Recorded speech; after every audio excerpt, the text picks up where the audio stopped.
నామానికి మహిమ కలుగును గాక. దేవుని సన్నిధికి కూడా వచ్చిన మీ అందరికీ కూడా ప్రభు పేట వందనాలు. బాగున్నారంతా? అయితే అందరూ కలిసి దేవుని ఒకసారి స్తుతిద్దామా?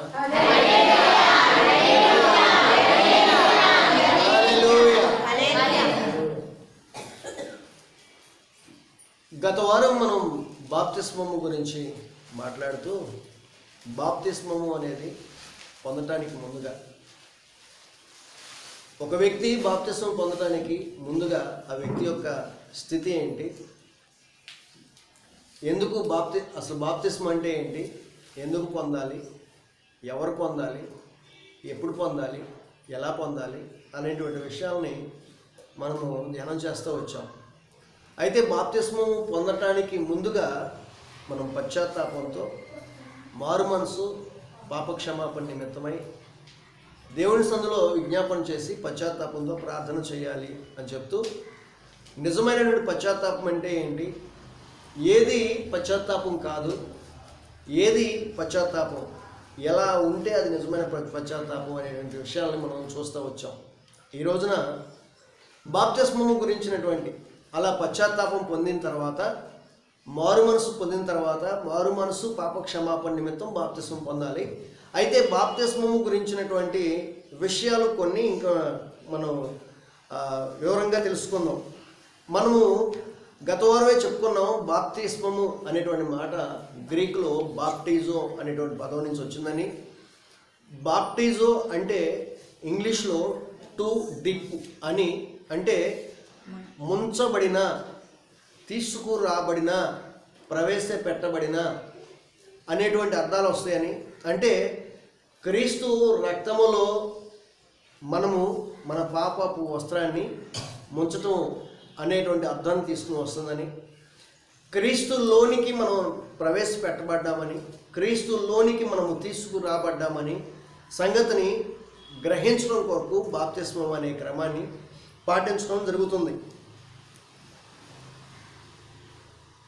సంఘ సహవాసంలోనికి ఒక వ్యక్తిని తీసుకురావటకు ముందు, అంటే సంఘములోనికి లేదా క్రీస్తు యొక్క కుటుంబంలోనికి ఒక వ్యక్తిని తీసుకురావడానికి ముందుగా, ఈ వ్యక్తి కూడా క్రీస్తు కుటుంబ సభ్యుడే అని చెప్పడానికి ముందుగా నిర్వహించేటువంటి తతంగమే బాప్తిస్మం. సహజంగా మనందరికీ కూడా రకరకాల ఇళ్ళ పేర్లు ఉంటాయి కదా. ఇంటి పేరు లేకుండా వ్యక్తిని మనం గుర్తుపట్టడం సాధ్యం కాదు. ఎందుకంటే ఆ వ్యక్తికి చాలామందికి ఒకే పేరు ఉంటుంది. కానీ ఆ పేరుతో పాటు, ఒంటి పేరుతో పాటు ఇంటి పేరుతో కూడా కొన్ని మనం చెప్పడం ద్వారా, ఓహో పలానా వ్యక్తి, ఆ ఇంటి పేరు ఒంటి పేరు రెండు చెప్పిన తర్వాత తండ్రి పేరు కూడా కొన్నిసార్లు అడగాల్సి వస్తుంది. తండ్రి పేరు కూడా అడిగిన తర్వాత కూడా ఆ తండ్రి పేరు, ఒంటి పేరు, ఇంటి పేరు మూడు కూడా కలిసినటువంటి వ్యక్తులు ఇద్దరు ముగ్గురు కూడా ఉండొచ్చు అదే ఊర్లో. అప్పుడు తాత పేరు లేకపోతే వాళ్ళకు ఉన్నటువంటి నిక్నేమో ఏదోటి ప్రస్తావించడంతో ఆటోమేటిక్గా పలానా వ్యక్తి అనేది కన్ఫర్మేషన్ వస్తుంది. అయితే ఇక్కడ ఓ ప్రశ్న, నేను బాప్తిస్మం గురించి రెండు వివరంలోనికి వెళ్ళడానికి ముందుగా ఓ ప్రశ్న మిమ్మల్ని అడగాలి. మీ ఇంటి పేరేంటి? పొలవర్తి. మీ ఇంటి పేరమ్మా? కరణం. మీ ఇంటి పేరమ్మా? తానంగి. మీ ఇంటి పేరు? అందారపు. మీ ఇంటి పేరు పాలకొల్లు. సరే, ఇట్లా ఒక్కొక్కరి ఇంటి పేరు, అందరిళ్ళ పేరు ఒకటే కాదు, కొన్ని సందర్భాల్లో ఇంటి పేరు ఒకటే అవ్వచ్చు. అయితే ఇంటి పేరు ఒక్కొక్కరు ఒక్కొక్క పేరు చెప్తూ వచ్చారు కదా. అసలు ఆ పేరు మీ ఇంటికి, ఆ ఇంటి పేరు ఎట్లా వచ్చింది? మీకు ఎట్లా వచ్చింది? మీ తాతల దగ్గర నుంచి. ఆ తాతలకి ఎట్లా వచ్చింది? వాళ్ళ తండ్రులు, వాళ్ళ తాతలు, వాళ్ళ తండ్రులు, వాళ్ళ తాతలకి ఎట్లా వచ్చింది? అసలు ఎక్కడి నుంచి వచ్చిందో? ఆదాము ఉంది ఒక్కడే కదా, ఒకే ఇంటి పేరు రావాలి కదా. సరే, ఆ ఇంటి పేర్లు ఎట్లా వచ్చినాయి అనే సంగతి చూస్తే, అసలు మనకి ఆ ఇంటి పేరు ఎట్లా వచ్చిందంటే, ఇంకొక మాట చెప్పాలంటే, మా తాతకు ముందు ఇంకో ఉన్నాడుగా. తాతకు ముందు ఎవరు? తండ్రి ఉన్నాడుగా. ఆ తండ్రికి మనము పుట్టడం ద్వారా ఆ ఇంటి పేరు మనకి వచ్చింది. ఇంకో మాట చెప్పాలంటే, ఆ ఇంట్లో మనం పుట్టడం ద్వారా ఆ ఇంటి పేరు వచ్చింది కదా. అలాగే క్రీస్తు యొక్క ఇంట్లో మనం పుట్టడం ద్వారా క్రీస్తు కుటుంబంలో సభ్యులు అవుతున్నాం. ఆమేన్. లోకంలో ఉన్నటువంటి అనేక మంది ఇప్పుడు వరకు లోకానుసారులుగాను, ఇంకొక మాటలో చెప్పాలంటే సాతాను సంబంధులుగాను, సాతాను బిడ్డలుగాను పిలువబడుతున్నటువంటి వారు, అపవాది పిల్లలుగా పిలువబడుతున్నటువంటి వారు కాస్త ప్రభువుని నమ్మి మారు మనసు పాప క్షమాపణ నిమిత్తం బాప్తిస్మము తీసుకోవడం ద్వారా వారు క్రీస్తు యొక్క ఇంట్లో పుట్టినటువంటి వారుగా క్రీస్తు కుటుంబంలో సభ్యులుగా మార్చబడుతున్నారు. ఆమేన్. హల్లెలూయా. హల్లెలూయా. కనుక ఒక వ్యక్తిని క్రీస్తు కుటుంబంలోనికి చేర్చడం కొరకు, ఆ వ్యక్తి క్రీస్తు కుటుంబంలో చేర్చబడాలంటే ఆ వ్యక్తి ఏమై ఉండాలంటే ఆ క్రీస్తు యొక్క ఇంట్లో పుట్టి ఉండాలి. ఇప్పుడు మనం మీ కుటుంబం ఎవరమ్మా, మీ కుటుంబ సభ్యులు ఎవరమ్మా అంటే మీ పక్కింటి వాళ్ళ పేర్లు చెప్పరు. మీ కుటుంబంలో మీ ఇంట్లో ఎవరెవరైతే ఉన్నారో వాళ్ళు చెప్తారు. బాగా బెస్ట్ ఫ్రెండ్స్ అయినటువంటి వాళ్ళు అయినప్పటికీ కూడా, వాళ్ళు వీళ్ళు జీడిపాకులాగా కలిసి ఉన్నప్పటికీ కూడా ఎటువంటి పరిస్థితుల్లో మీ కుటుంబ సభ్యుల పేర్లు చెప్పమంటే ఆ జీడిపాకు పేరు చెప్పరు. మరి ఎవరి పేరు చెప్తారంటే ఎప్పుడూ పడనటువంటి వాళ్ళైనప్పటికీ పచ్చగడ్డేస్తే బొగ్గుమనేటువంటి అన్నదమ్ములు అక్క చెల్లెల పేర్లు కూడా ఆ టైంలో ఇంట్లో ఉన్నటువంటి వాళ్ళు కనుక తప్పనిసరిగా వాళ్ళ పేర్లే చెప్తాం. కారణం ఏంటంటే వారు ఆ ఇంట్లో పుట్టారు కనుక. మనమందరము కూడా క్రీస్తు నమ్మి మారు మనసు పాప క్షమాపణ నిమిత్తం బాప్తిస్మం పొందినటువంటి వారందరూ కూడా క్రీస్తు ఇంట్లో సభ్యులు. ఆమేన్. క్రీస్తు ఇంట్లో సభ్యులుగా చేయటం కొరకు బాప్తిస్మం అనేది క్రమాన్ని మనం పాటించవలసినటువంటి ఆవశ్యకత ఉంది. ఆమేన్. ఒక పాపి రక్షించబడటం అనేది దేవుని దృష్టిలో అత్యంత శ్రేష్టమైనటువంటి సంగతి.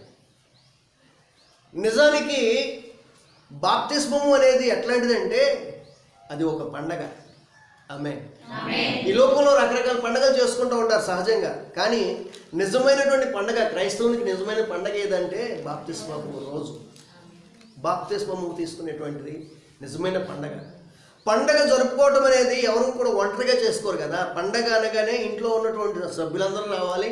పండగ అనగానే పిల్లలు ఎక్కడెక్కడ చదువుకుంటున్నా, హాస్టల్లో ఉంటున్నా, లేకపోతే ఏదో బయట ఊర్లో ఉన్నప్పటికీ ఈరోజు పండగ కనుక, పలానా రోజు పండగ కనుక పండగకి అందరూ రావాలి అని చెప్పేసి ఒక ఆలోచనతో ముందుగానే ఫోన్లు చేసి, అరే పండగ వస్తుందిగా రారా, చదువుకుంటున్నానమ్మా, చదువుకున్నావు లేరా రారా, పండగ రోజున ఇంటి దగ్గర ఉండకుండా కొత్త బట్టలు కట్టుకుని పిండి వంటలు తిని పండుగ రోజు పండుగ చక్కగా కాస్తంత ఎంజాయ్ చేయాలి. కానీ చదువు ఎప్పుడు ఉండేదే కనుక వాటిని విడిచి ఇంటి దగ్గర కలిసి ఉందావరా అని చెప్పేసి తల్లిదండ్రులు, అన్నదమ్ములు, అక్క చెల్లెలు ఒకరినొకరు పిలుచుకుని ఆ పండగ రోజున సంతోషంగా కుటుంబ సభ్యులందరూ కూడా సంతోషంగా గడిపినట్లుగా బాప్తిస్మము అనేది ఒక పండుగ.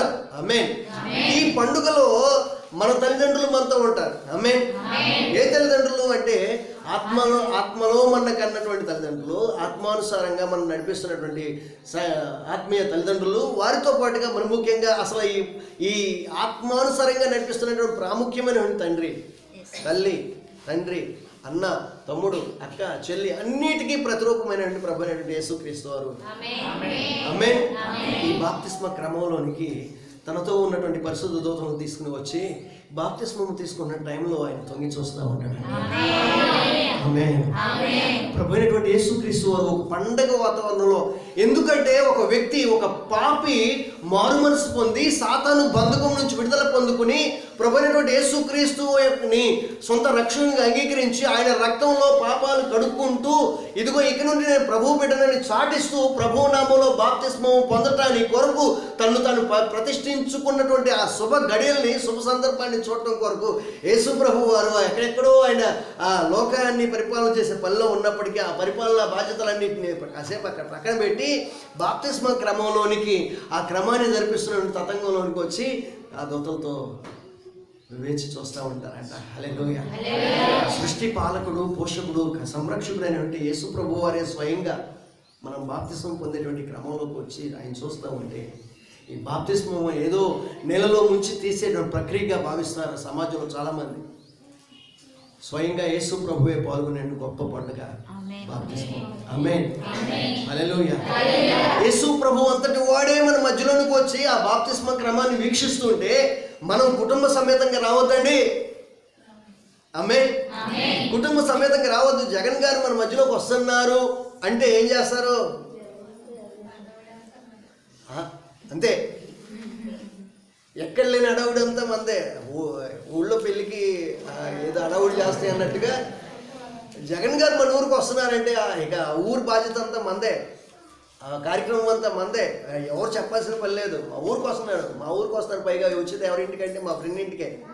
వాడు నేను బెస్ట్ ఫ్రెండ్స్. ఇక ఆ ఫ్రెండ్ చెప్పవసరం లేదు, నువ్వు ఉండరా అని చెప్పవసరం లేదు, ఏం అవసరం లేదు. మొత్తం అసలు వీడిదే మొత్తం అన్నట్టు ప్రవర్తిస్తూ ఉంటాడు. ఆయన వచ్చేం చేస్తున్నాడో సగం మనకు తెలియదు.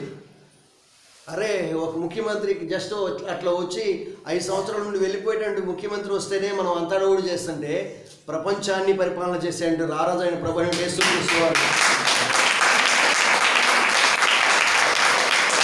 మన మధ్యలోనికి వచ్చి ఈ బాప్తిస్మ క్రమాన్ని వీక్షిస్తున్నప్పుడు కేవలం ఒంటరిగా బాప్తిస్మం తీసుకున్నటువంటి వారే ఒంటరిగా, లేకపోతే సంఘంలో ఉన్నటువంటి వారు కుటుంబ సభ్యులుగా వస్తే, కుటుంబ సభ్యులు మన ఇంటికి సంబంధించిన వ్యక్తిగతంగా మనం కన్నటువంటి మన ఇంటికి సంబంధించినటువంటి మన కుటుంబ సభ్యులు రాకపోతే అది ఎంతో విచారకరం. బాప్తిస్మము అనేది కుటుంబ సమేతంగా, కుటుంబంతో పండగ చేసుకుంటే కుటుంబంతో కలిసి పండగ చేసుకుంటామే, బాప్తిస్మము తీసుకుంటే కూడా కుటుంబంతో కలిసి పండగ చేసుకుంటాం. ఎందుకంటే ఇక్కడ నుంచి నేను పాపంలో కాదు బ్రతుకుతుంది, ఇప్పుడు వరకు పాపంలో ఉన్నాను, ఇక్కడ నుండి నేను పాపాన్ని విడిచి ప్రభువుకి నా జీవితాన్ని సొంతం చేస్తున్నాను, ఇక్కడ నుండి నేను పరిశుద్ధుడిని, ఇక్కడ నుండి నేను పరిశుద్ధురాలని అని చెప్పుకుంటూ సంతోషంగా దేవుణ్ణి స్తుతిస్తూ జరిపేటువంటి కార్యక్రమం కనుక కుటుంబ సమేతంగా ఈ క్రమంలో పాల్పొందవలసిన వారమై ఉన్నాం. ఆమేన్, హల్లెలూయా, హల్లెలూయా. అంత మాత్రమే కాదండి, ఎందుకు బాప్తిస్మం అనేసరికి మీరు తీసుకోండి మాది కాదులే అని చెప్పేసి మిగిలినటువంటి వాళ్ళు, లేకపోతే కుటుంబ సభ్యులు సైతం కూడా అన్యజనాంగం నుంచి వచ్చినటువంటి వారు అయితే కుటుంబ సభ్యులు సైతం కూడా మీరు తీసుకోండి బాప్తిస్మం, వద్దంటే వెళ్తున్నావు ప్రార్థనకి, బాప్తిస్మం అని తైతక్కడని వెళ్తున్నావు, సరే వెళ్తే వెళ్ళావు పో, నువ్వే తీసుకుని నేను రాదని చెప్పేసి వాళ్ళు చెప్పేసి ఆగిపోవడానికి కారణం ఏంటబ్బా, ఎందుకని అట్లా ఆగిపోతారు అంటే, యేసు ప్రభు వారు సిలువలో మరణించడానికి ఆయన కుటుంబ సమేతంగా వెళ్ళాడా? ఒంటరిగా వెళ్ళాడు. ఒంటరిగా తన సిలువను తాను వేసుకుని మోసుకుంటూ యెరూషలేము కొండ మీదకి వెళ్ళాడు.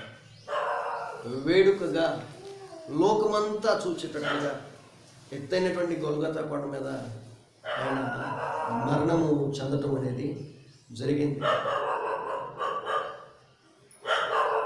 వాడికి బాధగా ఉంది. దేవుని యొక్క సువార్త ఊరేగించబడుతున్న సందర్భంలో దుష్టుడికి అంతే.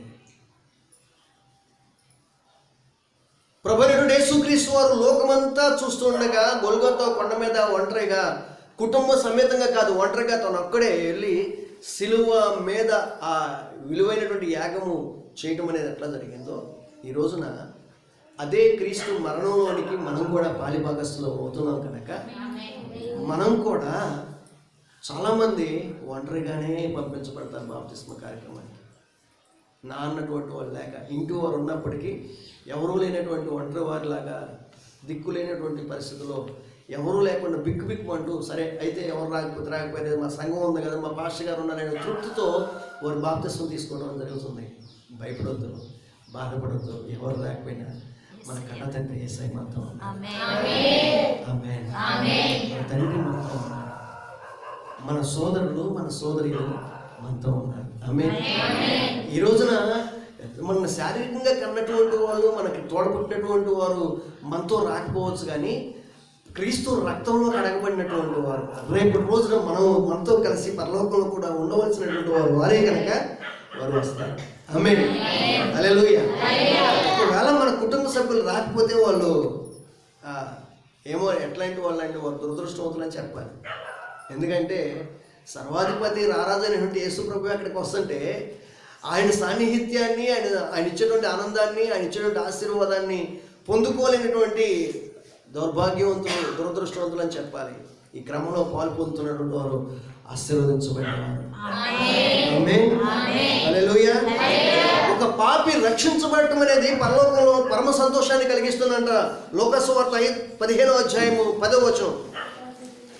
లోకసువార్త 15వ అధ్యాయం 10వ వచనం. అటువలే మారు మనసు పొందు ఒక పాపి విషయమై దేవుని దూతల ఎదుట సంతోషము కలుగునని మీతో చెప్పుచున్నానని ప్రభువైనటువంటి యేసుక్రీస్తు వారు చెప్తున్నాడు. మారు మనసు పొందేటువంటి ఒక పాపి విషయమై దేవుని దూతల దగ్గర నేను సంతోషాన్ని వ్యక్తపరుస్తాను. దేవుని దూతలతో కలిసి అబ్బా నా కొడుకు నా కుమార్తె ఇప్పుడు నిజంగా ఇప్పుడు వరకు నేను నన్ను నమ్మటం ద్వారా నా బిడ్డలుగా వాళ్ళు మార్చబడ్డారు, కానీ ఇప్పుడు వారు బాప్తిస్మం పొందటం ద్వారా నాకు నిజమైన సంతోషం కలుగుతుందయ్యా అని చెప్పి నా దూతలతో చెప్పి సంతోషపడతాను ప్రభువైన యేసుక్రీస్తు వారు. ఆమేన్.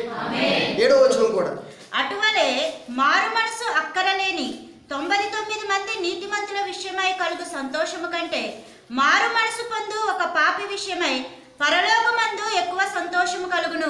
గమనించండి, ఈ లోకంలో కొంతమంది చెప్తూ ఉంటారు, అమ్మా ప్రభువుని నమ్మండి, పాపాలు ఒప్పుకోండి అంటే నేనేం పాపం చేశాను, నేనేం తప్పు చేశాను, నేను అసలు తప్పనే చేయను, నేను పాపమనే చేయను, నేను అసలు పాపం చేయను, ఇంకా నేను పాపం చేయనప్పుడు పాపాలు ఎట్లా ఒప్పుకోను అని ప్రశ్నించేటువంటి వ్యక్తులు సమాజంలో చాలామంది ఉంటారు. నేను పాపం చేయలేదు కనుక నేను ఏ పాపం ఒప్పుకోను, నేను పాపిని కాదు అనుకునేటువంటి వాళ్ళు. అదే మాట చెప్తున్నాడు యేసు ప్రభు వారు. మారు మనసు అక్కర్లేని 99 మంది కన్నా మారు మనసు పొందేటువంటి ఒక పాపి విషయంలో పరలోకంలో ఎక్కువ సంతోషం కలుగుతుంది. హల్లెలూయా. 99 మంది నాకు మారు మనసు అవసరం లేదు, ఎందుకంటే నేను పాపిని కాదు, ఎందుకంటే నేను ఎప్పుడు కూడా పాపం చేయలేదని చెప్పుకునేటువంటి వారిని బట్టి ప్రభు సంతోషపడ్డాడు. ఎందుకంటే ఈ లోకంలో ఉన్నటువంటి వారు నేను పరిశుద్ధుని చెప్పుకునేటువంటి వారు మంచి పనులు చేస్తున్న ద్వారా, మనం చేసే మంచి పనుల ద్వారా, మనం చేసే నీతియుతమైన పనుల ద్వారా మనం గొప్పవారమని చెప్పుకుంటే చెప్పుకోవచ్చు. ఈ లోకంలో చెల్లుబాటు అవుతుందేమో, కానీ దేవుని దగ్గర మాత్రం చెల్లుబాటు కాదు. దేవుని దగ్గర చెల్లుబాటు కావాలంటే మన నీతి దేవుని దృష్టిలో మురికిపోతుంది కనుక తెల్లని బట్టలు వేసుకున్నటువంటి మనం, ఒకవేళ ఇప్పుడు నేను తెల్ల బట్టలు వేసుకున్నా, నావే మీ అందరికన్నా తెల్ల బట్టలు అని నేను అనుకున్నాను అనుకోండి, అనుకుంటాక అవకాశం ఉంది, ఎందుకంటే మీ అందరికీ కూడా రంగు బట్టలు కనుక. మీ అందరికన్నా నేను తెల్లని బట్టలు వేసుకున్నాను కనుక నేను పవిత్రుడిని పరిశుద్ధుని, నాకన్నా పవిత్రుడు లేడని చెప్పేసి అనుకున్నాను అనుకోండి, ఈలోపు నాకన్నా కొంచెం సూపర్ రిమ్ లాంటి ఇంకో బట్ట వచ్చేసింది అనుకోండి, అబ్బో నాకన్నా తలతల మేసిపోతున్నాయి. ఇప్పుడు నేనేమవుతుంది, తెల్లని ఇంకా కొత్త షర్ట్తో వచ్చినటువంటి వ్యక్తి ఎవరైనా వస్తే ఇప్పుడు వరకు తెల్లగా ఉన్నటువంటి నేనేమవుతాను, అక్కడికన్నా నాకు ఉన్నటువంటి గంత తగ్గుతుంది. ఆ వ్యక్తి కన్నా ఇంకొక వ్యక్తి ఇంకా బాగా తెల్లని వస్త్రాలు వేసుకొచ్చాడు అనుకోండి, ఇదే తెలుపు అనుకున్నాం, ఇంకా తెలుపు ఉంది అని చెప్పేసి అనుకుంటాం కదా. ఈ లోకంలో నీతిమంతుడు అని చెప్పుకుంటున్నటువంటి వాడు వాడి కన్నా గొప్ప వాళ్ళు సమాజంలో చాలామంది ఉంటారు. అయితే నాకు నేనుగా నీతిమంతుడు అనుకునేటువంటి వారు ప్రభువుకి అవసరం లేదు. ఈ లోకంలో ఎంతటి నీతిమంతుడైనప్పటికీ ప్రభువు నీతి ముందు, ప్రభువు యొక్క పవిత్రత ముందు, ఇప్పుడు నా బట్టలే తెల్లబట్టలు అంటే నాకన్నా తెల్లబట్టలు వస్తే ఇంకా తెల్లబట్టలు ఉన్నాయి, ఇక్కడికన్నా ఇంకా కొంచెం తెల్లబట్టలు వస్తే ఇక్కడికన్నా ఇంకా తెల్లబట్టలు నేను చెప్పుకుంటున్నట్లుగా అన్ని తెల్లబట్టలు రాగా చివరికి ప్రభు అయినటువంటి యేసుక్రీస్తు వారు ధరించినటువంటి ఆ ధవళవర్ణపు వస్త్రాలు, తెల్లని వస్త్రాలతో ఆయన నిలబడితే మన కళ్ళు కూడా చూడలేనటువంటి కాంతితో ఆయన ఉంటాడు. ఆయన పవిత్రత ముందు ఈ లోకంలో ఉన్నటువంటి తెలుపంతా పవిత్రత అంతా కూడా మురికి కొట్టలా కనిపిస్తాయి అక్కడ. కనుక ఈ లోకంలో నేను నీతిమంతుడిగా చెప్పుకుంటున్నటువంటి వారు ఎవరైనా ఉంటే అలా చెప్పుకుంటూ నాకు మార్పు అవసరం లేదు, నేను పాపాలు ఒప్పుకోని అవసరం లేదు, నేనే తప్పు చేయలేదని చెప్పుకునేటువంటి వారు ప్రభువుకి వారిని బట్టి సంతోషం కలగదంట. కానీ ఎవరైతే నాకు మార్పు కావాలి, నా పాపాలు క్షమించబడాలి, ఆ పవిత్రుడైనటువంటి ఆ దేవదేవుని సముఖంలో నేను కూడా ఉండాలి, ఆయనతో సహవాసం చేయాలి, ఆయనతో ఈ లోకంలో సహవాసం చేస్తూ ఆయన ఇచ్చిన సంతోషంని, సమాధానాన్ని, నిత్యజీవాన్ని నేను పొందుకుంటూనే ఈ లోకాన్ని విడిచిన తర్వాత నిత్య రాజ్యంలో ఆయనతో పాటు యుగయుగాలు ఉండాలని కోరుకునేటువంటి వారు ఎవరైతే ఉన్నారో, కోరుకుని ఈ లోకంలో మార్పు పొంది మారు మనసు పాపక్షమాపణ నిమిత్తం బాప్తిస్మం తీసుకుని ప్రభువు బిడ్డగా ముద్రించబడుతున్నటువంటి వారిని బట్టి ప్రభు పరలోకంలో పండుగ చేసుకుంటాడు. ఆమేన్, ఆమేన్. ఈ లోకంలో మనం కూడా పండుగ చేసుకోవాలి. ఈ లోకంలో మనం కూడా ఈ క్రమాన్ని బట్టి పండుగ చేసుకోవాలి. పుట్టినరోజు జరుపుకునేటువంటి వారు ఎవరైనా ఉంటే ఈ లోకంలో మనం పుట్టిన దాన్ని బట్టి పుట్టినరోజు జరుపుకోవడం కాదు, ఆత్మానుసారంగా మనం పుట్టినరోజు జరుపుకుంటే అది ఘనత, దేవునికి మహిమ. ఆమేన్, హల్లెలూయా, హల్లెలూయా. ఈ లోకంలో సహజంగా యవ్వన బిడ్డలకి వయసు వచ్చిన తర్వాత అప్పటి వరకు లోకంలో ఉన్నప్పటికీ పెళ్ళి అనగానే ఎక్కడ లేని కళంతా, పెళ్లి కళంతా ఉట్టి పడతా ఉంటుంది పిల్లల యవనస్తుల్లో. అప్పటి వరకు ముఖం పీక్కుపోయిన ముఖం కాస్త అరే పెళ్లి దగ్గరకు వస్తుందిరా శుభ్రంగా తిని కాస్తంతా రెస్ట్ తీసుకో, ముఖం పీకిపోతే ఎట్లా, రేపు పొద్దున ఫోటోల్లో పడద్దు, వీడియోలో పడద్దు, కాసంత రెస్ట్ తీసుకో అని చెప్పేసి ఇక ఎంతవరకు ఆ పెళ్లి కొడుకుకి పెళ్లి కూతుర్ని ఆ కొన్ని రోజులు, ఆ 20 రోజులు, 15 రోజులు, నెల రోజులు కూర్చోబెట్టి కాసంత పోషణ ఇస్తూ ఉంటారు. ముఖం అంతా కూడా ఇట్లా కాకుండా కొంచెం పెళ్లి కళ వచ్చిందే అని చెప్పేసి అంటారు. పెళ్లి కళ అనేది ఒకటి కనిపిస్తుంది. పెళ్లి కళ అనగానే వీళ్ళ ముఖం 1000 వాట్ బల్బులాగా వెళ్ళిపోతూ ఉంటుంది. అసలు మీ నాన్న రాని నీ పెళ్లి చేస్తారా అంటారు సహజంగా అల్లరి చేస్తుంటే.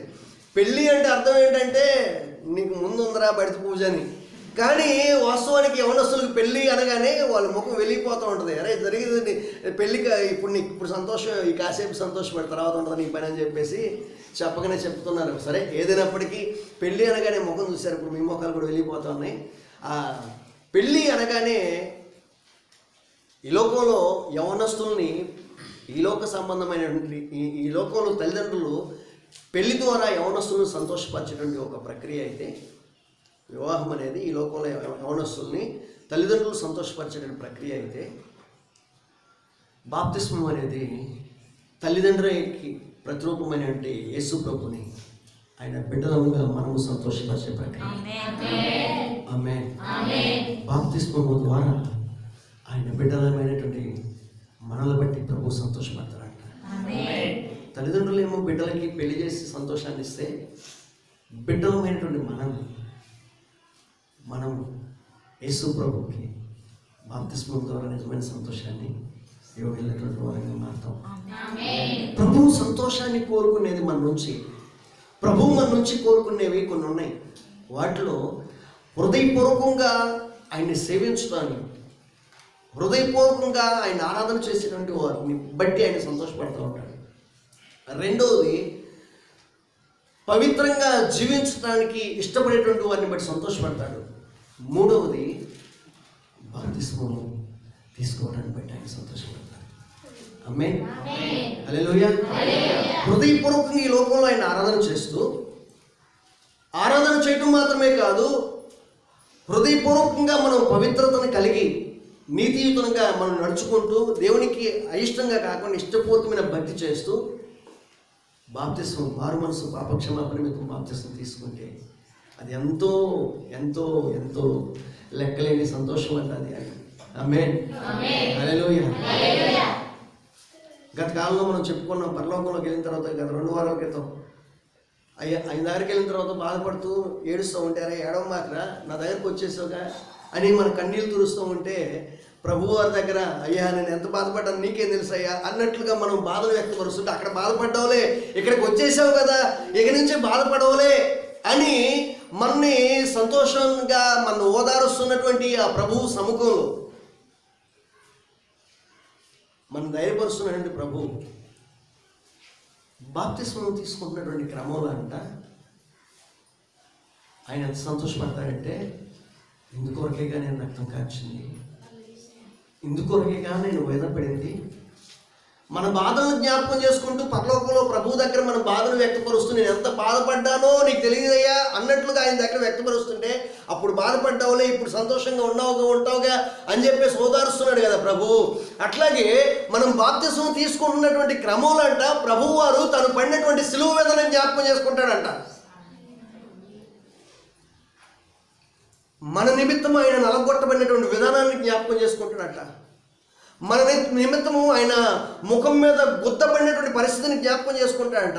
మన నిమిత్తము ఆయన తల మీద ముళ్ళ కిరీటము పెట్టబడి ఆ తల నుంచి రక్తము స్రవిస్తూ ఉన్నప్పుడు ఆ తల నుంచి వస్తున్న విపరీతమైన బాధను తట్టుకోలేక ఆక్రందన చేసినటువంటి అర్పులను జ్ఞాపకం చేసుకుంటాడంట. జ్ఞాపకం చేసుకుంటూ మనము ఈ లోకంలో జీవిస్తున్నప్పుడు, అరే ఇంతకాలము నేను ఆ వ్యక్తి కొరకు కాచిన రక్తం వ్యర్థమైపోతుందే, మీరు నా వద్దకు రావట్లేదని బాధపడుతున్నాడు తాను కాస్త, మనం ఎప్పుడైతే మార్పు పొంది మారు మనసు పాపక్షమాపణ నిమిత్తం బాప్తిస్మం తీసుకుంటున్నామో అప్పుడు ప్రభువు వారు గంతులేస్తారంట. నాకు నిజమైన సంతోషం ఇప్పుడు కలుగుతుంది. కారణం ఏంటంటే నేను కాచినటువంటి రక్తం వ్యర్థం కాల, నా బిడ్డ నా దగ్గరికి వస్తున్నాడు. ఇప్పుడు సాతాను చేతిలో ఉంచి నా బిడ్డ నా దగ్గరికి వస్తున్నాడనే సంతోషంతో గంతులు వేస్తూ దోపుల దగ్గర ప్రభు పండుగ చేసుకుంటాడంట.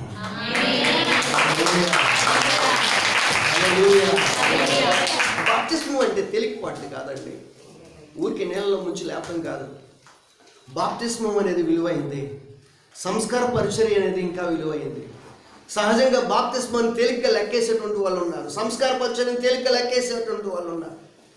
ఇది తేలిగ్గా లెక్కేసేటువంటి గడియలు కాదు, అత్యంత శ్రేష్టమైనటువంటి గడియలు బాప్తిస్మం. ఆమేన్, హల్లెలూయా, హల్లెలూయా. రైట్.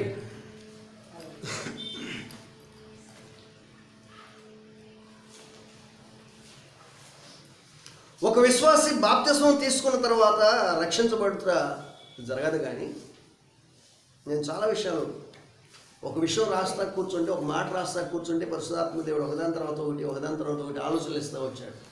ఆ ఆలోచనలన్నీ బుక్ మీద పెడుతూ వచ్చాను నేను. నిజంగా రక్షణ అనేది చాలామంది అనుకుంటారు బాప్తిస్మం తీసుకున్న తర్వాత రక్షణ పొందుకోవడం, లేకపోతే బాప్తిస్మము రక్షణ రెండు ఒకటే పదాలు అని చెప్పేసి. రక్షణ పొందావా అంటే ఇంకా పొందలేదండి. నువ్వు రక్షణ తీసుకున్నావా అంటే ఇంకా తీసుకోలేదండి. ఏమని చెప్తారు? రక్షణని బాప్తిస్మాన్ని రెండు ఒకటిగా భావిస్తారు. రక్షణ వేరు, బాప్తిస్మము వేరు. ఈ రెండు వేరు వేరు పదాలు అనే సంగతిని గమనించాలి. మనము రక్షించబడిన తర్వాత, అంతరంగంలో రక్షించబడిన తర్వాత, రక్షించబడిన దానికి గుర్తుగా తీసుకునేదే బాప్తిస్మం. ఆమేన్. మనము రక్షించబడటం అంటే ఎప్పుడు రక్షించబడతాము అంటే, మొదటిగా మనం గత వారం చెప్పుకున్నట్లుగా మనం పాపిని, నాలో పాపం ఉందని గమనించి ఆ పాపాన్ని దేవుని దగ్గర ఒప్పుకొని పశ్చాత్తాపంతో ప్రార్థన చేసి విడుదల పొందిన తర్వాత మనలో నుంచి ఒక పెద్ద బరువు తీసి పక్కన పెట్టేసినట్లు ఉంటుంది అని చెప్పి చెప్పుకున్నాం. ఓ పెద్ద బరువు తీసి పక్కన పెట్టేసినట్టుగా హృదయం అంతా తేలికైపోయి ఎక్కడో గాల్లో తేలుతున్నట్లు అనుభూతి కలుగుతుంది. అదే రక్షించబడటం. అప్పటి వరకు నీలో ఉన్నటువంటి భారం తొలగిపోయి ఇప్పుడు నీ హృదయం అంతా తేలికైపోయి నువ్వు దేవుళ్ళు ఆనందిస్తావు. చూసావా? ఆ భారం నుంచి నువ్వు విడుదల పొందుకోవడమే రక్షించబడటం. అప్పటి వరకు నువ్వు మోస్తుంది పాప భారం. ఆ పాప భారాన్ని నుంచి బయటకు వచ్చిన తర్వాత నీ హృదయం తేలికైన తర్వాత నువ్వు ఫ్రీ అయిపోతావు కదా, అదే విడుదల పొందుకోవటం, అదే రక్షించబడటం. అలా విడుదల పొందుకున్నటువంటి నువ్వు అంతరంగంలో ఆ విడుదల పొందుకున్నావు, అది నీకు మాత్రమే తెలుస్తుంది. ఎవరైతే మార్పు పొంది పాప క్షమాపణ నిమిత్తమై దేవుని దగ్గర పశ్చాత్తాపంతో ప్రార్థన చేస్తారో, ఆ ప్రార్థించినటువంటి వారి హృదయములో నెమ్మది సమాధానము కలిగి వారు హృదయం అంతా తేలికగా మార్చబడుతున్నటువంటి క్రమం ఇంకెవరో తెలియదు, వాళ్ళకి మాత్రమే తెలుస్తుంది. ఇంకేదైనా తెలిస్తే ఏంటబ్బా ఈరోజు ఇంత హ్యాపీగా ఉన్నావు అని చెప్పేసి తన ముఖంలో ఉన్నటువంటి ఆ సంతోషాన్ని బట్టి అడుగుతారేమో, కానీ అసలు ఏం జరిగింది అనేది ఇతరులకు ఎవరో తెలియదు. జరిగింది ఎవరికి తెలుసు అంటే, ఒకటి ప్రభువుకు తెలుసు, ఆ భారాన్ని తీసినటువంటి ఆయనకి. రెండోదిగా భారాన్ని పోగొట్టుకున్నటువంటి మనకి తెలుసు. ఆమేన్. ఇప్పుడు వరకు వ్యక్తిగతంగా మనకు మనమే అనుభవిస్తున్నటువంటి ఆ సంతోషాన్ని ఇప్పుడు బహిరంగంగా బయటికి తెలియపరుస్తున్నాం. ప్రభువు నా భారాన్ని తీసేశాడు. ఆమేన్. కనుక రక్షించబడటం వేరు, బాప్తిస్మం పొందడం వేరు. రక్షించబడటం అంటే మనలో ఉన్నటువంటి భారము మనం ఒప్పుకున్న తర్వాత, మన పాపాలు ఒప్పుకున్న తర్వాత మనలో ఉన్నటువంటి భారము తీసి ప్రక్కన పెట్టబడటం అనేది రక్షణకి సూచన. అయితే నేను రక్షించబడ్డాను, ఇక నుండి నేను ప్రభువు బిడ్డను, ప్రభువుకి సంబంధించినటువంటి వాడు, ఇక నుంచి నేను లోకానుసారుని కాను, నేను లోకాన్ని విడిచిపెట్టాను, పాపాన్ని విడిచిపెట్టాను, నేను పవిత్రపరచబడ్డాను, నేను దేవుని బిడ్డనని తెలియపరచడం ప్రక్రియే బాప్తిస్మం. ఆమేన్. హల్లెలూయా, హల్లెలూయా. ఒక వ్యక్తి రక్షించబడిన తర్వాత మాత్రమే బాప్తిస్మం తీసుకోవాలి. బాప్తిస్మము అనేది ఊరికే వాళ్ళు తీసుకుంటున్నారులే, నేను కూడా తీసుకుంటానులే. కొంతమంది చెప్తూ ఉంటారు, మా ఆత్మీయ తల్లిదండ్రులు చెప్తూ ఉండేవాళ్ళు, బాప్తిస్మం అంటే అర్థం కూడా తెలియకముందు నేను బాప్తిస్మం తీసుకున్నామని. బాప్తిస్మం అంటే అర్థం కూడా తెలియని పరిస్థితుల్లో బాప్తిస్మం తీసుకున్నారు. ఏదో వాళ్ళు ఇస్తున్నారు, తీసుకోమన్నారు, మేము అప్పుడే వెళ్ళాం ప్రార్థనకి, వెళ్ళగానే ఆ రోజే బాప్తిస్మాన్ని ఇస్తున్నప్పుడు అందరు తీసుకుంటున్నారు. నన్ను తీసుకెళ్ళినటువంటి వాళ్ళు కూడా మీరు కూడా తీసుకుంటారా అని అడిగారు. ఏంటిది ఏం చేయాలి దానికోసం అని అడిగారు. ఏం చేయవసరం లేదు, పాస్టర్ గారి దగ్గరికి వెళ్ళాలి, వాళ్ళు అడుగుతుంటారు, కొన్ని ప్రశ్నలు అడుగుతుంటారు, అడిగిన దానికల్లా తలకాయ ఊపి అవునండి, నిజమేనండి, అవునండి అని చెప్పటమే. ఆ తర్వాత మిమ్మల్ని నీళ్ళలో ముంచలేపుతారు, మీరు బట్టలు మార్చుకోవడం, అంతే, అదే బాప్తిసం అని చెప్పారు. మేము బాప్తిసం తీసుకున్నాం, మాకేం తెలియదు అని చెప్పేసి ఇప్పటికీ వాళ్ళు చెప్తారు. ఏమీ తెలియని పరిస్థితుల్లో మేము బాప్తిసం తీసుకున్నాం, కానీ ప్రభువు కనికరంతో మేము కాపాడబడుతూ వచ్చాము. కనుక బాప్తిస్మం అంటే అసలు ఏంటో అర్థం తెలియకుండా తీసుకునేది బాప్తిస్మం కాదండి. బాప్తిస్మం ఎందుకు పొందాలి? అయ్యలారా రక్షించబడటం నేనేం చేయాలంటే, యేసు ప్రభువు దేవుడని నోటితో ఒప్పుకొని నీ పాపాల నిమిత్తం పశ్చాత్తాపడి మారు మనసు పాపక్షమాపణ నిమిత్తం బాప్తిసం పొందు, అప్పుడు నువ్వు రక్షించబడతావు అని చెప్పి చెప్తూ వచ్చాడు పౌలు భక్తుడు, పేతురు భక్తుడు. కనుక బాప్తిస్మం అనేది వాళ్ళు తీసుకుంటున్నారు కనుక నేను తీసుకుంటానని చెప్పేది కాదు. బాప్తిస్మం అనేది నీ అంతరంగంలో కలిగిన మార్పుని బహిరంగంగా అనేకులకి ఎదుట సాక్షిగా నువ్వు నిరూపించిన ప్రక్రియ. ఆమేన్. యేసు ప్రభు వారు పాపాన్ని తొలగించడం కొరకు ఈ లోకానికి వచ్చారు కదా. ఆయన రహస్యంగా వచ్చేసి రహస్యంగా ఆయన రక్తం కార్చేసి, ఆయన రక్తమే కదా మన విడుదలిచ్చేది, రహస్యంగా ఆయన రక్తం అంతా కార్చేసి వెళ్ళిపోవచ్చు. బహిరంగంగా యెరూషలేము వీధులు గుండా ఊరేగించబడుతూ ఆయన రక్తం అంతా యెరూషలేము వీధుల్లో కార్చబడుతూ ఆయా ప్రాంతాల్లో ఆయన రక్తం చిందించబడుతూ ఆ యెరూషలేములో ఉన్నటువంటి ఆ గొల్గొతా కొండ వరకు నడుచుకుంటూ తీసుకువెళ్ళి ఆ కొండ మీద ఆయన ఊరేగింపుగా, ఆ కొండ మీద ఆయన వేడుకగా ఆయన మరణించవలసినటువంటి పని లేదు. వాస్తవానికి అంత తతంగం జరగాల్సిన అవసరం లేదు. ఆయన రక్తమే మన పాపాలకు విడుదల అనేటువంటి మాట నిజము. అయితే ఆ క్రమం అనేది, ఆ క్రియ అనేది, ఆ ప్రక్రియ అనేది రహస్యంగా కూడా జరగవచ్చు. రహస్యంగా కూడా రక్తాన్ని కార్చేసి ఆయన వెళ్ళిపోవచ్చు. కానీ ఎందుకు బహిరంగంగా ఆయన చేశారు అంటే ఈ బాప్తిస్మ క్రమం కూడా బహిరంగంగా జరగాలనేది సూచన కోసం. ఆమేన్. బాప్తిస్మము రహస్యంగా తీసుకునేది కాదు, బాప్తిస్మము లోకమంతా చూస్తున్నప్పుడు బహిరంగంగా తీసుకునేది. ఆమేన్. నేను దేవుని బిడ్డనని లోకమంతటికి చాటించడం కొరకు తీసుకునేటువంటి క్రమమై ఉంది బాప్తిస్మము. హల్లెలూయా, హల్లెలూయా. ఎలుగెత్తి నేను దేవుని బిడ్డను లోకమంతా తెలుసుకునేటట్లుగా, నేను ఇక నుండి నేను దేవునికి సంబంధించినటువంటి వాడిని, ఇక నుండి నేను దేవుని సొత్తు అని ఎలుగెత్తి చాటించడం కొరకు బాప్తిస్మం తీసుకోవాలి. ఆమేన్. హల్లెలూయా, హల్లెలూయా. వాస్తవానికి రక్షణ అనేది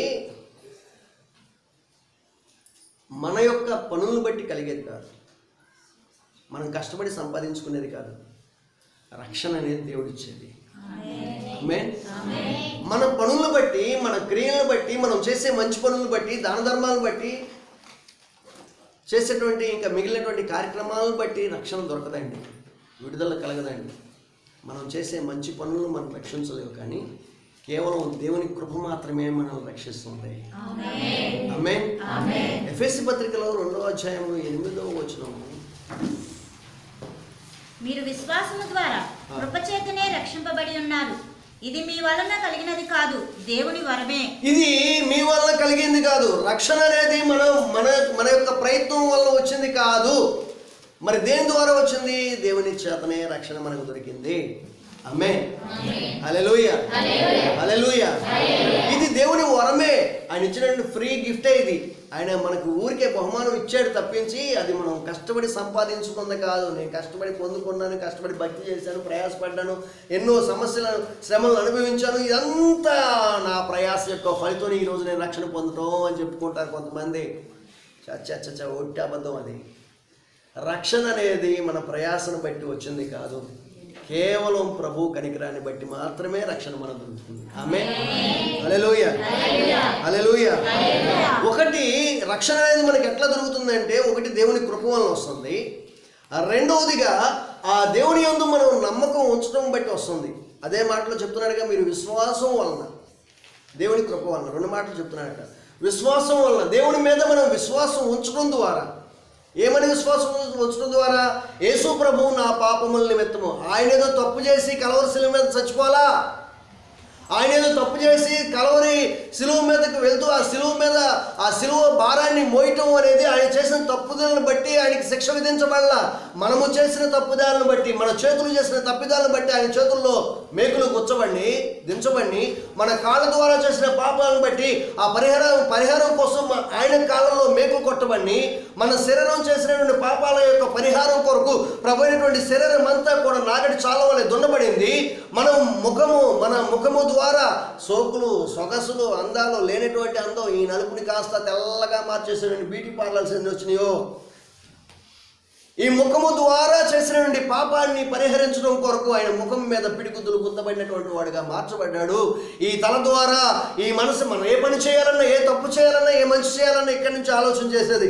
మన మైండ్ మన తల ద్వారా చేసిన ప్రతి పాపాన్ని పరిహరించడం కొరకు ప్రభువైనటువంటి యేసుక్రీస్తు వారు ముళ్ళ కిరీటం పెట్టబడినటువంటి వాడై శిక్షణ అనుభవించాడు. ఆయన నిలువెల్ల ఆయన శరీరం అంతా పాపరహితుడైనటువంటి ప్రభువు, పరిశుద్ధుడైనటువంటి ప్రభువు, ఆయన పవిత్రత ముందు ఈ లోకంలో ఏది సరిపోయినటువంటి అత్యంత శ్రేష్టమైన శక్తి కలిగినటువంటి పవిత్రుడైనటువంటి ప్రభు అయిన యేసుక్రీస్తు వారు ఏ పాపము చేయనటువంటి ఆయన పాపులతో కలిసి, నరహంతకులతో కలిసి, దొంగలతో కలిసి, భయంకరమైన ద్రోహులతో కలిసి ఆ సిలువలో తాను కూడా ఒక ద్రోహి వలె, ఒక దొంగ వలె, ఒక పాపి వలె, ఒక హంతకుని వలె, ఒక క్షమించరాని దోషం చేసినటువంటి ఒక దౌర్భాగ్యుడు వలె దిక్కులేని చావాల్సిన పరిస్థితి ఎందుకు వచ్చిందంటే మన కోసమే. నీవు నేను చేసినటువంటి దోషాన్ని పరిహరించడం కొరకు, మనం చేసినటువంటి పాపాన్ని పరిహరించడం కొరకే యేసు ప్రభు వారు ఆ సిలువ మీదని అనుభవించవలసి వచ్చిందండి. అందుకే ఇప్పుడు రక్షణ అనేది ఎట్లా కలుగుతుందంటే, నా పాపముల నిమిత్తం వాస్తవానికి నేను అనుభవించవలసిన శిక్షను ఆయన ఆ శిలువ మీద అనుభవించాడనే సంగతిని గుర్తించిన వారమై ఆయన మీద కేవలం విశ్వాసం ఉంచుకున్న వారు. ఇప్పుడు మనం శిక్షణ అనుభవించాల్సిన పని లేదు, ఆ బాధను అనుభవించవలసిన పని లేదు. తప్పు చేసినటువంటి వాడు పాపం యొక్క ఫలితం ఏంటంటే మరణం. పాపం దురాశ గర్భం ధరించి పాపం కట్టుంది. పాపం యొక్క ఫలితం మరణం. అంటే శారీరకంగా ఈ లోకంలో చచ్చిపోవడం గురించి చెప్పట్లా, నిత్య మరణం గురించి చెప్తున్నాడు. పాపం చేసిన ప్రతివాడు వాడు చేసిన పాపానికి శిక్ష వాడు అనుభవించాలి. వాడు తప్పు చేశాడు కనుక తప్పనిసరిగా ఈ శిక్ష వాడు అనుభవించాలని లోకం చెప్తుంది. యేసు ప్రభు ఏ తప్పు చేయకుండా శిక్షణ అనుభవించారు. కారణం ఏంటంటే మన మీద ఆయనకు ఉన్నటువంటి అవ్యాజమైనటువంటి ఆ ప్రేమ ఆయన్ని శిక్షకి తనకి శిక్షగా అప్పగించుకున్నాడు. మనం అనుభవించవలసిన ఆ నరకపు శిక్షని, ఆ నరకపు వేదనని ఆయన అనుభవించారు. ఇప్పుడు మనం ఉంచవలసిన విశ్వాసం ఏంటయ్యా అంటే, నా పక్షముగా నాకు బదులుగా ఆ యేసయ్య నా కొరకు ఆ నరక శిక్షని అనుభవించి నాకు విడుదల ఇచ్చారు. ఇప్పుడు ఆయన నేను నమ్ముతున్నాను, ఆయన ద్వారా నా పాపాలు క్షమించబడుతున్నాయి. ఇప్పుడు నేను ఆయన నమ్ముతున్నాను, ఆయన ద్వారా నేను విడుదల పొందుకుంటున్నాను. ఇప్పుడు నేను నమ్ముతున్నాను, ఆయన ద్వారా నేను పరిపూర్ణంగా పవిత్రపరచబడుతున్నాను. ఇప్పుడు నేను నమ్ముతున్నాను, ఈ లోకంలో ఆయన్ని నమ్మకంగా వెంబడించడం ద్వారా ఈ లోకాన్ని విడిచిన తర్వాత నేను నిత్య జీవానికి వెళ్తాను అని. ఆమేన్, హల్లెలూయా. ఈ ప్రక్రియ అంతా మనలో ఉంచినటువంటి నమ్మకము ద్వారా సాధ్యమవుతుంది. ఇదంతా నమ్మకాన్ని బట్టి కలిగేయండి. అందుకే ఒక్క మాటలో ఇంత వివరణ అంతా కూడా ఒకే ఒక మాటలో పౌలు భక్తుడు తేల్చేస్తున్నాడు. మీరు విశ్వాసం ద్వారా కృప చేతనే రక్షించబడ్డారు. ఏ విధంగా ఏ విషయంలో విశ్వాసం ఉంచాలంటే దీనికోసం మనం విశ్వాసం ఉంచాలి. ఇలా విశ్వాసం ఉంచి మనం దేవుని వేడుకోవడం ద్వారా, ఆయన కృప ద్వారా మన పాపాలన్నీ ఆయన తీసేసి పక్కన పెట్టడంతో మనలో ఆ బరువు తీసి తొలగించబడింది. ఇప్పుడు మనం పవిత్రపరచబడ్డాం. బరువు తీసేసిన తర్వాత మనం అంతా కూడా హ్యాపీగా మన హృదయం గంతులేస్తున్నట్లుగా మనము ఆ పాపపు వస్త్రాన్ని తీసేసి పవిత్రమైనటువంటి వస్త్రాన్ని కప్పబడేటువంటి ప్రక్రియ బాప్తిస్మంలో తీసుకెళ్తాడు. ఆమేన్, హల్లెలూయా, హల్లెలూయా. ఒకటి, మనం విశ్వాసం ఉంచడం ద్వారా రక్షణ కలుగుతుంది. రెండవది, దేవుని కృప ద్వారా రక్షణ కలుగుతుంది. మూడవదిగా, మనము ఇలా విడుదల పొందుకున్న తర్వాత నిరంతరము కూడా ఇక మిగిలినటువంటి జీవితం అంతా కూడా ప్రభువుకి సమర్పించుకుని ప్రభువుకి ఇష్టమైన రీతిలో భక్తి చేయాలి. దాని ద్వారా రక్షణ కలుగుతుంది. ఓసారి విడుదల పొందుకున్న తర్వాత మరలా తీసుకుని నెత్తిమీద పెట్టుకుంటే ఏమవుతుంది? ఇప్పుడు దీనికి బైబిల్ కాలేజీలో ఉండగా మా మాస్టర్ వెస్లీ గారు, జాన్ వెస్లీ గారు ఒక కథ చెప్పారు.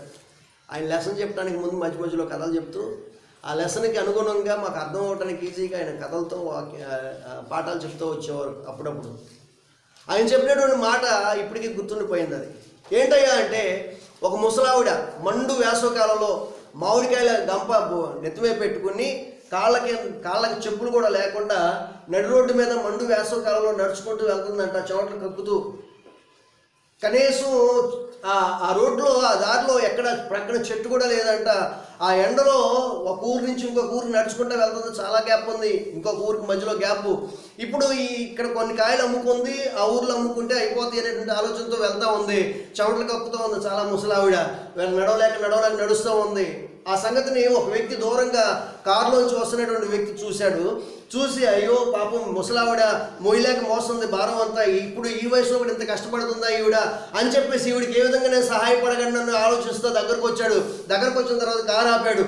అమ్మా ఎక్కడికి వెళ్తున్నావు అమ్మా? అయ్యా ఈ ఊర్లో కాయలు అమ్ముకున్నాను, ఇంకా కాయలు ఉన్నాయి, పోషణ కోసం ఇంకా మిగిలినటువంటి కాయలు కూడా అమ్ముకుని ఇంటికి వెళ్తానయ్యా. ఇప్పుడు నువ్వు కాయలు అమ్ముకుంటే ఎక్కడికి వెళ్తున్నావు? పక్కన ఊరికి వెళ్తున్నానయ్యా. అయితే ఓ పని చేయి, పక్కన ఊరికి వెళ్తా ఇంకా చాలా దూరం ఉంది, అసలు నీ కాళ్ళకు చెప్పులు లేవు, పైనుంచి మండు ఎండ విపరీతంగా వేస్తూ ఉంది, నీకు చెమటలు పడుతూ ఉన్నాయి, కాసేపు కూర్చోడానికి కూడా ఎక్కడ అవకాశం లేదు. కనుక ఓ పని చేయి, నా కారులో చల్లని ఏసీ వస్తుంది, లోపలికి వచ్చి కూర్చో, నేను తీసుకెళ్ళి ఆ ఊర్లో దింపుతాను, నేను కూడా ఆ ఊరి మీదకి వెళ్తాను, కనుక నువ్వు నా కారులోకి వచ్చి కూర్చో అమ్మా అని చెప్పేసి అనగానే, అయ్యా నీకు దండాలయ్యా, మంచి పని చేస్తున్నావు, నీకు చాలా కృతజ్ఞతలయ్యా అని చెప్పేసి అంటూ ఆవిడ కారులోకి వచ్చి కూర్చుంది. ఈయన చక్కగా పాటలు పెట్టుకుని పాడుకుంటూ వెళ్ళిపోతూ ఉన్నాడు, కారు డ్రైవ్ చేసుకుంటూ వెళ్తూ ఉన్నాడు. కారు డ్రైవ్ చేసుకుంటూ వెళ్తూ ఉన్నప్పుడు కొంత దూరం వెళ్ళిన తర్వాత ఆయనకి కొన్ని సౌండ్స్ వినిపిస్తూ ఉన్నాయి. ఆ పాటలు పెట్టుకున్నాడు, పాటల సౌండ్తో పాటుగా ఇంకొక సౌండ్ వినిపిస్తుంది, ఇదేంటి ఈ పాటలో ఈ సౌండ్ లేదు కదా అని చెప్పి అనుకున్నాడు. ఆ పాటను ఆపాడు, ఇంకా వాయిస్ ఆ సౌండ్ వినిపిస్తూనే ఉంది. ఏంటబ్బా సౌండ్ అని చెప్పేసి అంటే వెనక నుంచి షమ్మా అయ్యా అని చెప్పేసి, ఇదేంటి కారులో కూర్చున్న తర్వాత కూడా షమ్మ అయ్యా అని చెప్పేసి బాధపడుతుంది ఈవిడ, ఏంటి ఏసీ తగలట్లేదా ఈవిడికి అని చెప్పేసి అద్దంలోంచి చూసాడు. అద్దంలోంచి వెనక్కి చూసేసరికి కనిపిస్తుంది ఏంటయ్యా అంటే ఆవిడ కూర్చుని ఆ నెత్తి మీద గంపట్లా పెట్టి కూర్చుందంట. నెత్తి మీద గంపట్లా పెట్టి కూర్చుంది. ఒకేసారి బయట కారు ఆపి ఆవిడతో మాట్లాడుతున్నాడు, ఏంటమ్మా నెత్తి మీద గంపట్లా పెట్టుకున్నావు, కిందకి దించలేదంటే ఆవిడ అందంట, అయ్యా నేనేదో రోడ్డు మీద నడుచుకుంటూ వెళ్తున్నానని చెప్పేసి నా మీద ప్రేమతో నన్ను ఎక్కించుకున్నావు. నన్ను ఎక్కించుకున్న తర్వాత ఇప్పుడు నా గంప కూడా తీసుకొచ్చి నీ కారులో పెడితే నువ్వేమనుకుంటావు అయ్యా? దేనికయ్యా? ఆ గంపను నేను మోసుకుంటానయ్యా, నా బరువు నన్ను ఒక్కదాన్ని నువ్వు తీసుకెళ్తే సరిపోతుంది. ఆయన ఎందుకు ఎక్కించుకున్నాడు కారులో? ఆ గంప మొయ్యలేక చచ్చిపోతుందని. కారులో ఎక్కి కూర్చున్న తర్వాత కూడా ఆ గంప తీసి పక్కన పెట్టి ఆవిడ కూర్చోవలసింది పోయి ఆ గంపతోనే కారులో అట్లా కూర్చొని గంప మోసుకుంటూ ఆ బరువుకి ఎక్కువైపోయి అమ్మ అయ్యా అని చెప్పేసి షూ అని చెప్పేసి అక్కడ కూడా అంత ఏసీలో కూడా చెమటలు కక్కుతోంది నాకులాగా. అప్పుడు ఆయన అన్నాడంట, అమ్మ నువ్వు ఎక్కడున్నా కానీ నీకు ఈ బాధలు తప్పట్లా, అందుకని నా కారులో నువ్వు కూర్చునే కన్నా దిగి నడుచుకుంటూ వస్తాం బెటర్లే, నువ్వు దాన్ని నడిచిరమ్మా అని చెప్పేసి దారిలో దింపేసి వెళ్ళిపోయాడంట. గమనించండి, ప్రభువైనటువంటి యేసుక్రీస్తు వారి ద్వారా మనం రక్షణ పొందిన తర్వాత, మన పాపాలు క్షమించబడి మనం విడుదల పొందిన తర్వాత, నా పాపాలు ప్రభు క్షమించాడులే, నేను విడుదల పొందుకున్నానులే అని చెప్పి మరలా మనం పాపంలో కొనసాగకూడదు.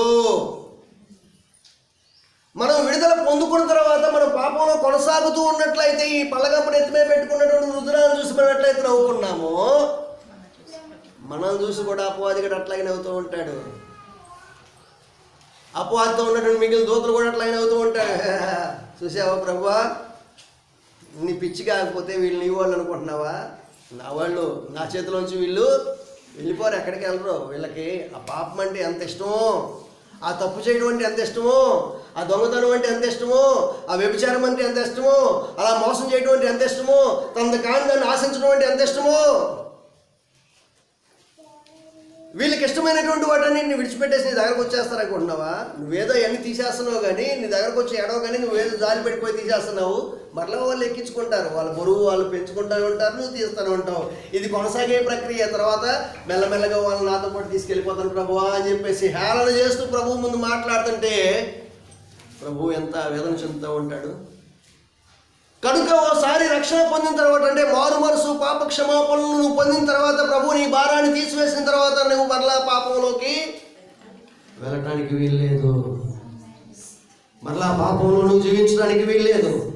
నీ మిగిలినటువంటి జీవిత కాలం అంతా కూడా పాపానికి వేరై పవిత్రత కలిగి ప్రభువుని వెంబడించేటువంటి వ్యక్తిగా ఉండాలి. ఆమేన్, హల్లెలూయా, హల్లెలూయా. కనుక ఎవరైతే అట్లా మార్పు పొంది పాపానికి దూరంగా పారిపోతూ ప్రభువుకి దగ్గరగా పరిగెడుతూ ప్రభువుని వెంబడిస్తూ ఆయనతో అంటి పెట్టుకుని నడుస్తూ ఉంటారో వారి జీవితంలో రక్షణ అనేది కొనసాగుతూ ఉంటుంది. వారి జీవితంలో రక్షణ అనేది కొనసాగుతూ ఉంటుంది. ఆమేన్, హల్లెలూయా. ఒకటి, మనము ప్రభువునందు విశ్వాసం ఉంచడం ద్వారా రక్షణ కలుగుతుంది. రెండు, ఆయన కృప ద్వారా రక్షణ కలుగుతుంది. మూడవది, నిరంతరము మనం ప్రభువుతో వెంబడిస్తూ పరిశుద్ధంగా జీవించడం ద్వారా రక్షణ అనేది కొనసాగుతూ ఉంటుంది. నాలుగవదిగా, మన పాపాలని మనం ఒప్పుకోవడం ద్వారా రక్షణ కలుగుతుంది. మన పాపాలని మనం ఒప్పుకోవడం ద్వారా రక్షణ కలుగుతుంది. మనలో ఉన్న భారం ఎట్లా పోతుంది అంటే, నేను పాపిని అనే సంగతి గుర్తించాలి కదా. ముందు మనం ఒప్పుకోవాలి, అది గుర్తించాలి. అసలు ఏది కొంతమంది నేనేం పాపం చేశాను అని అంటారు చూసారా, నేనేం పాపం చేశానని అనేవాళ్ళకన్నా నేను పాపం చేశానని గుర్తించే వాళ్ళు గొప్పవాళ్ళు కదా. కనుక పాపాన్ని ఒప్పుకోవడం ద్వారా రక్షణ కలుగుతుంది.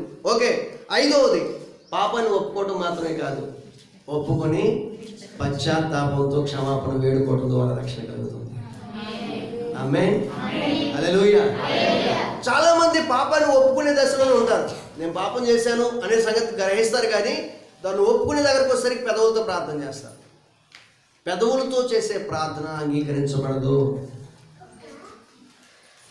ఆ కాలంలో, పూర్వకాలంలో ఇశ్రాయేల్ జనాంగం అంట తప్పు చేసినప్పుడు లేకపోతే ఉపవాసం ఉన్నప్పుడు దేవుడి సన్నిధిలో ప్రార్థన చేసినప్పుడు బట్టలు చింపుకుని, వస్త్రాలు చింపుకుని, ఎత్తి మీద బూడిద పోసుకుని, తలంతా చెరిపేసుకుని, జుట్టు పీక్కుని దేవుడి సన్నిధిలో ఆక్రందన చేస్తూ ప్రార్థన చేస్తూ వచ్చేవాళ్ళంట పాపాలను ఒప్పుకుంటా.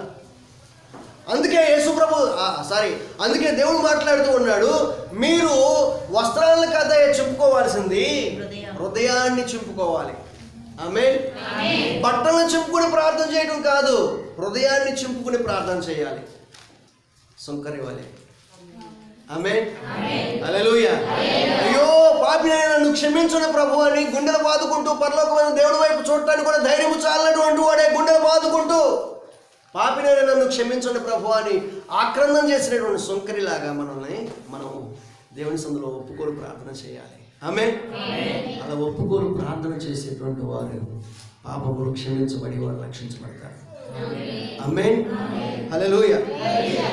రక్షణ అనేది ఇన్ని రకాలుగా కలుగుతూ ఉంది ఈ పనులు చేయడం ద్వారా. మరి రక్షణ వేరు, బాప్తిస్వం వేరు అన్నాం కదా. మరి బాప్తిస్వం అనేది ఎందుకు తీసుకోవాలి? బాప్తిస్వం వేరు, రక్షణ వేరైనప్పుడు రక్షణ ఎట్లా కలుగుతుంది అంటే, బాప్తిస్వం తీసుకోవడం ద్వారా రక్షించబడట్లేదు. మనం గమనించండి, పదే మరొకసారి చెప్తున్నా. రక్షణ పొందామా అంటే మన పాపాలు ఒప్పుకున్నామా, మనం పాపాన్ని గుర్తించామా, నేను పాపం చేశాను, నేను పాపినైన సంగతి గుర్తించి ప్రభు దగ్గర పాపాలు ఒప్పుకుంటూ ప్రార్థన చేసి పశ్చాత్తాపంతో కడుక్కున్న తర్వాత, ప్రభు రక్తంతో కడిగిన తర్వాత మన పాపాలు తొలగించబడినాయి అనేటువంటి నిశ్చయత కలగటమే రక్షణ పొందటం. ఆమేన్. నేను పాపిని కాదు, ఇప్పుడు పవిత్రపరచబడ్డాను, క్రీస్తు రక్తంలో కడగబడ్డాను. అది అంతరంగంలో కలిగేటువంటి మార్పు. క్రీస్తు రక్తంలో కడగబట్టడం అంటే బాప్తిసం తీసుకోవడం అనేది క్రీస్తు రక్తంలో కడగబట్టడం గురించి కాదు చెప్పేది. ఆ క్రీస్తు దగ్గర మన పాపాలు ఒప్పుకుంటున్నావు, ఒప్పుకున్న తర్వాత ప్రభువారు తన రక్తంతో కడిగితేనే మన పాపాలు తీసి ప్రక్కన పెట్టబడతాయి. ఆ భారం అంతా తీసి ప్రక్కన పెట్టబట్టడం అనేది ఎట్లా జరుగుతుందంటే కడిగితేనే. గమనించండి, నా బట్టలకి ఒక చుక్క పడింది, ఏదో మురికి, ఏదో బురద చుక్క పడింది. ఇప్పుడు ఈ బురద చుక్క పోవాలంటే ఏం చేయాలి? ఉతకాలి కదా, సబ్బు పెట్టి రుద్దాలి కదా, క్లీన్ చేయాలి కదా, జాడించాలి కదా. అదంతా చేస్తేనే ఈ చుక్క పోయి మళ్ళీ తెల్లగవుతుంది.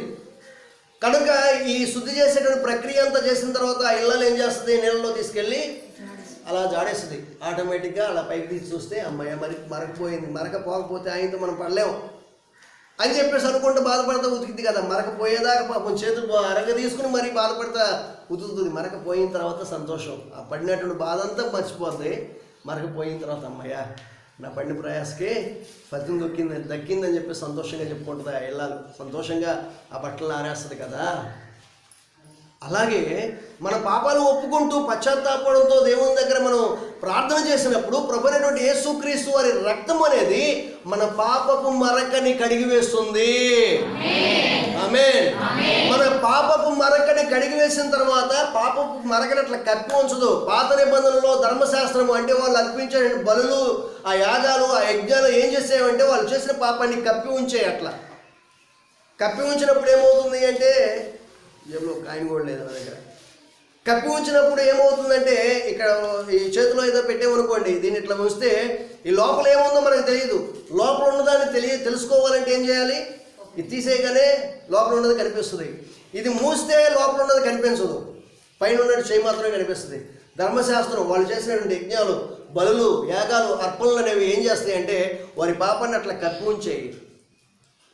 శాశ్వతంగా పాపం కడిగివేయబడటం జరగల. కానీ యేసు ప్రభువు రక్తం ఏం చేసిందంటే కప్పి ఉంచడం కాదు, పూర్తిగా కడిగివేసింది. ఆమేన్.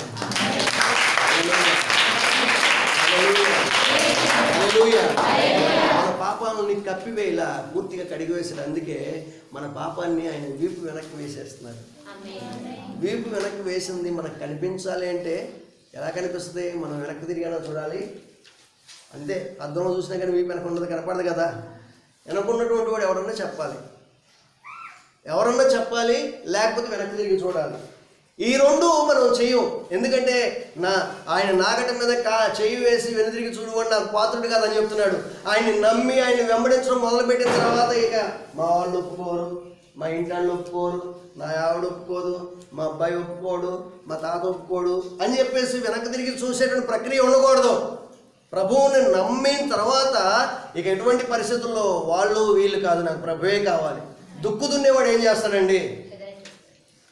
మేడి మీద చేస్తాడు ఒకప్పుడు. ఇప్పుడు అసలు మేడి అంటే ఏంటో తెలియదు. తెలుసా మీకు మేడి అంటే ఏంటో? యవనస్తులు, యవన పిల్లలు, పెద్దలమైన నా వయస్కులు కాకుండా చిన్నపిల్లలు ఉన్నటువంటి మేడి అంటే తెలుసా? మేడి అంటే తెలుసా? చూసావా? Okay, good. నీకు తెలుసా మేడి అంటే? నీకు తెలుసా? గుడ్. ఏంటి మేడి అంటే? నాగలి. ఓకే. అప్పుడు ఎదురున్నటువంటి ఆ కర్ర, లేకపోతే ఎద్దులు మెడ మీద వేసిన కాడా? మేడి అంటే ఏంటి? ఆ దున్నేది కింద ఉన్న భాగమా? మేడి అంటే ఏంటి?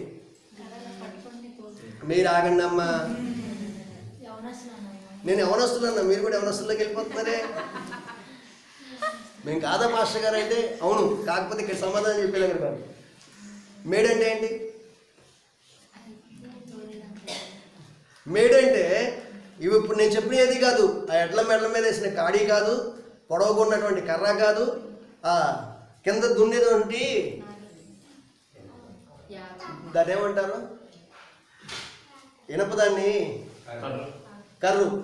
కర్రు కాదు. మేడి అంటే ఆ కర్రుకి పైన ఉన్నటువంటి కర్రకి చిన్న పిడిలాగా ఉంటుంది. దాన్ని పట్టుకొని ఆ ఎడ్లు తోలుకుంటూ వెళ్తుంటాడు.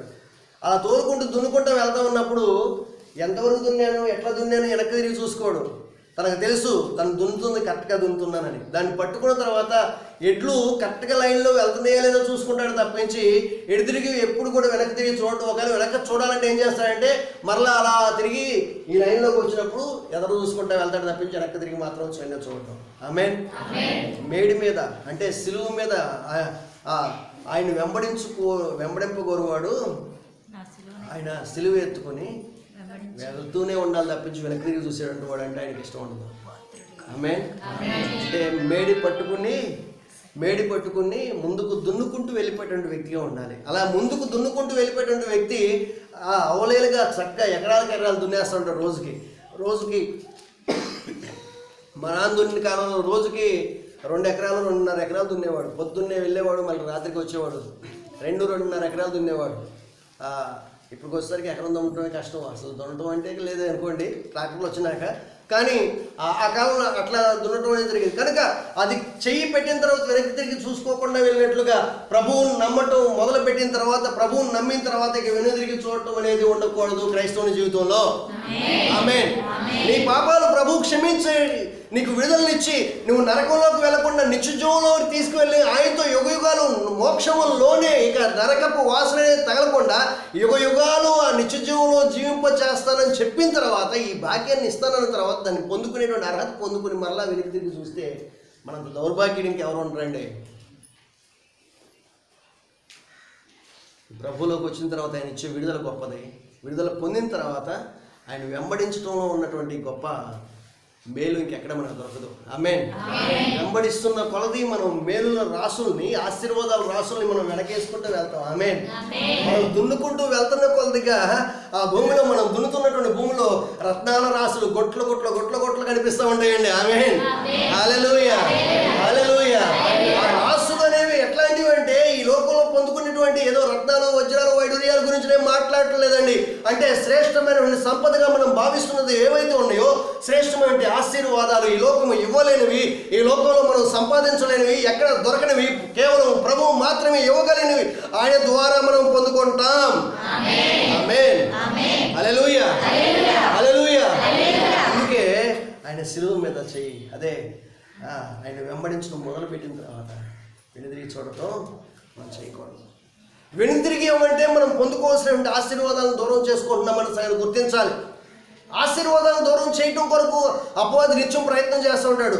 వాడి ఆలోచనలోకి మనం వెళ్ళటం కాదండి, వాడి ఆలోచనలు భగ్నపరిచి మనం ప్రభు ఆలోచన నెరవేర్చుకుంటూ ముందుకు దున్నుకుంటూ వెళ్ళిపోవాలి. దున్నుకుంటూ వెళ్ళాలి. దున్నుకుంటూ బోడు వారినటువంటి బీడు భూములు దున్నితే ఆ దున్నిన తర్వాత వేసే విత్తనాలు మొలకెత్తుతాయి.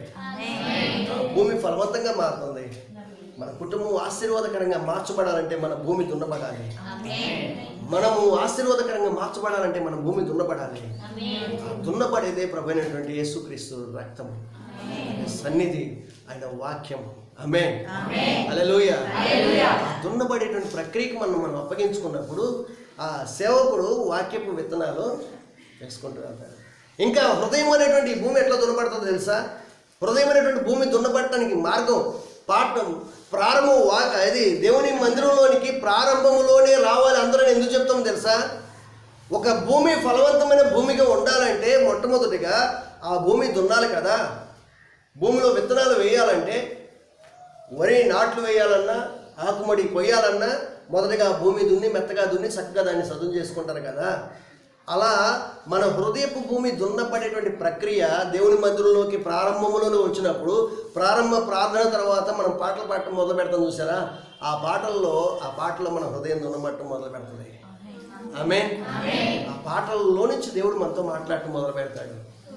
ఆ పాటలో ఉన్నటువంటి అర్థము మనం ఆపాదించుకుంటూ, ఇంతకుముందు మనం ఆరాధన చేస్తూ వచ్చాం. మనం ఏమని, నీతో నేను నడవాలని నాకు ఒక ఆశ ఉందయ్యా, నీతో నేను గడపాలని ఒక ఆశ ఉందయ్యా. చిన్న ఆశ, అది చిన్న ఆశ, నిజానికి చిన్న ఆశ.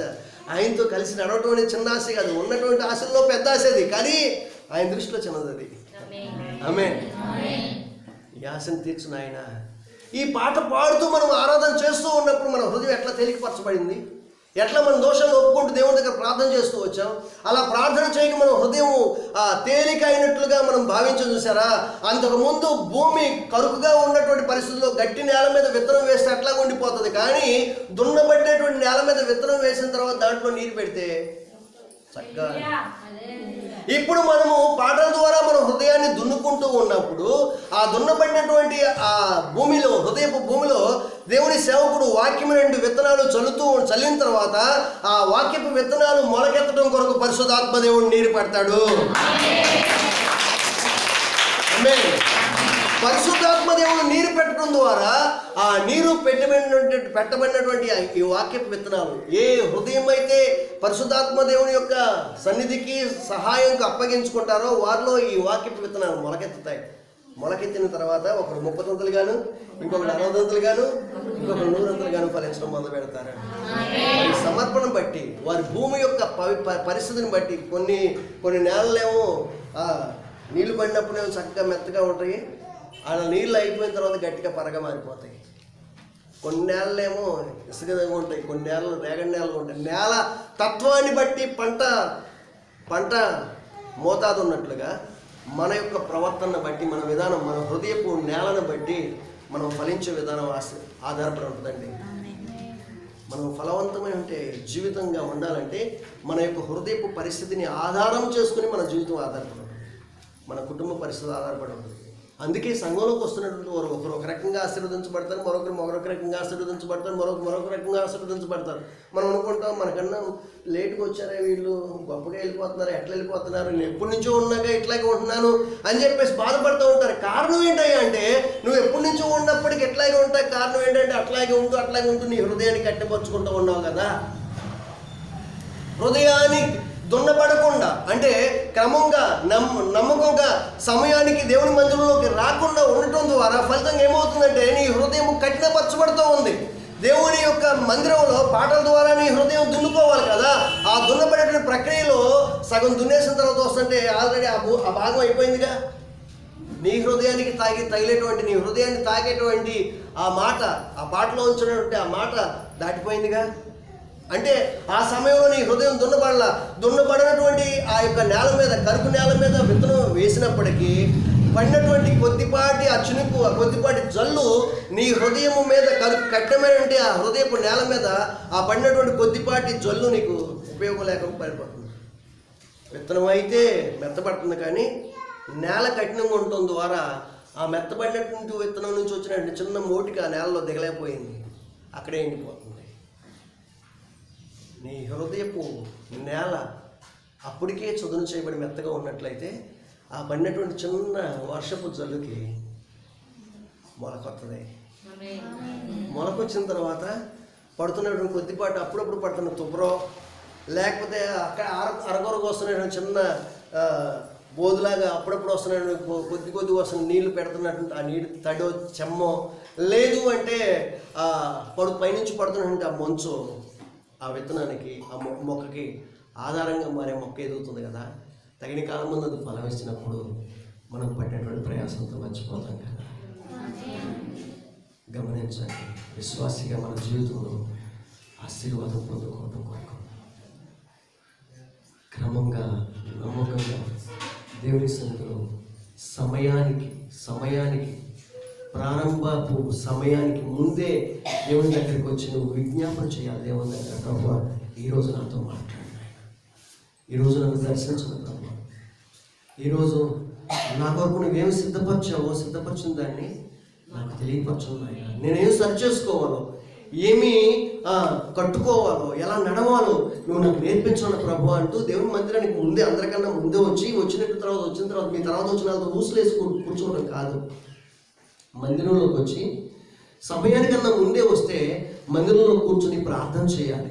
ఈరోజు ప్రార్థన జయకరంగా జరిగించడం ప్రభువా, ఈరోజు మాతో మాట్లాడండి ప్రభువా, ఇంకా రావాల్సినటువంటి వాళ్ళు తీసుకురండి ప్రభువా, ఈ గ్రామాన్ని రక్షించడం ప్రభువా, ఇంకా సంఘాన్ని అభివృద్ధి కలిగించడం ప్రభువా, సంఘంలో ఉన్నటువంటి అందరినీ దర్శించడం ప్రభువా అంటూ నీ గురించి నువ్వు ప్రార్థన చేసుకోవడం కాకుండా సంఘక్షేమం కోసం, సంఘంలో ఉన్న విశ్వాసం కోసం నువ్వు ప్రార్థన చేయడం మొదలు పెడితే దేవుడు నీ జీవితంలో అద్భుతం చేయడం మొదలు పెడతాడు. ఆమేన్, హల్లెలూయా, హల్లెలూయా.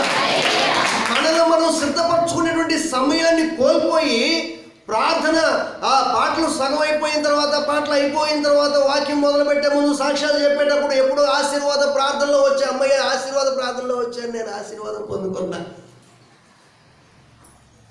ముందు వచ్చిన వాళ్ళ కన్నా వెనకొచ్చినట్టు వాళ్ళే గొప్ప వాళ్ళు అవుతారంట. మొదటి వాళ్ళు కడపట వాళ్ళు అవుతారంట, కడపట వాళ్ళు మొదటి వాళ్ళు అవుతారంట. నేను కడపట వచ్చాక మొదటి అయిపోతా. ఆశీర్వాద ప్రార్థనలో వచ్చా, అమ్మయ్య ఆశీర్వాద ప్రార్థనలో వచ్చాను కనుక ఈ చెప్పినటువంటి అన్నీ కూడా నాకు ఆశీర్వాదాలు వచ్చేసి నేను తృప్తిపడి వెళ్ళిపోతాను. పాపం అల్ప సంతోషం. నువ్వు ఎప్పుడు వచ్చావో అప్పుడే అదే పొందుకుంటావు. అక్కడ చెప్తారు, యేసుప్రభు వాళ్ళు చెప్పారు కానీ ఉపమానం, పొద్దున్నే వచ్చినటువంటి వాడికి అదే జీతం అంట, మధ్యాహ్నం వచ్చినాడికి అదే జీతం అంట, సాయంత్రం వచ్చినాడికి అదే జీతం అంట, వెళ్ళిపోయి ముందు వచ్చినాడికి అదే జీతం అంట. కనుక ఎప్పుడు వచ్చినప్పటికీ నేను అదే జీతం పొందుకుంటానండి అని పెద్దగా చెప్తారు. అది ప్రభువులోకి వచ్చేటువంటి సందర్భం గురించి చెప్పాడే తప్పించి వచ్చిన తర్వాత మనం చేసే భక్తి గురించి ప్రభువు చెప్పలేదండి. మనం చేసే భక్తి ఎవరు చేసిన క్రియలను బట్టి వారు ఫలితం పొందుకుంటారని ముందుగానే చెప్పాడు ఆయన. ఆమేన్, హల్లెలూయా. మన క్రియలు అదే భక్తిలోకి వచ్చిన తర్వాత మనం చేసే క్రియలను బట్టే ఫలితం నిర్ణయించబడుతుంది. ఆమేన్, హల్లెలూయా. ఇంట్రడక్షన్ అవ్వాల మెసేజ్ సమయం అయిపోతుంది. సో మిగిలినటువంటి మెసేజ్ కొనసాగిద్దాం. అయితే ఇంకా చిన్న కన్క్లూజన్ ఉంది.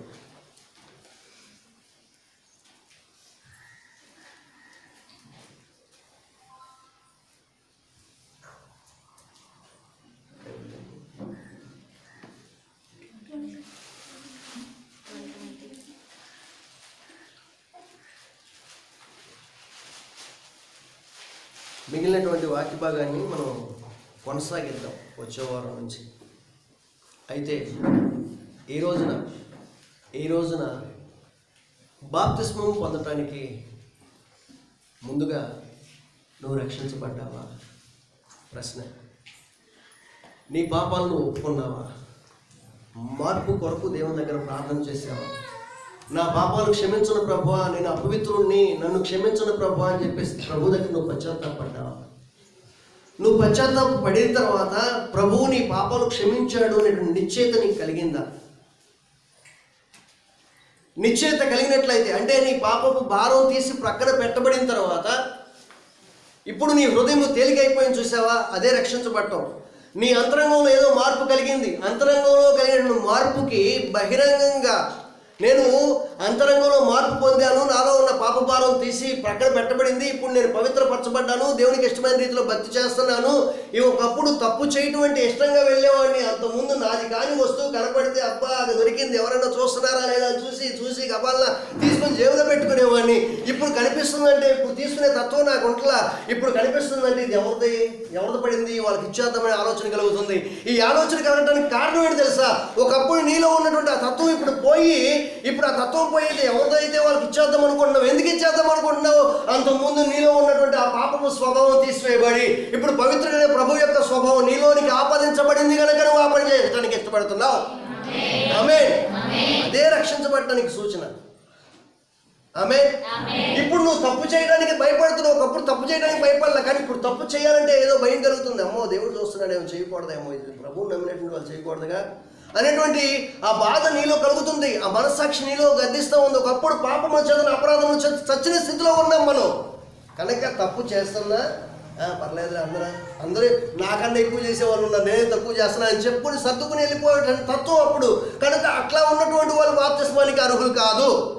మరి ఎవరు అర్హులయ్యే బాప్తిస్మానికి అంటే తప్పు చేస్తున్నప్పుడు, చేయడానికి ప్రేరేపించబడుతున్నప్పుడు ప్రభువు చూస్తున్నాడు, నేను చేయకూడదు, నువ్వు దేవుని నమ్మేవు, ఈ తప్పు చేయకూడదు అని ప్రభువు చేత హెచ్చరిక చేయబడుతున్నటువంటి వారు హెచ్చరిక చేయబడుతూ మనసాక్షి గద్దించుతుండగా నీ తప్పు చేయను అని చెప్పి వెనక్కి దిగి వచ్చేస్తావు చూసావా?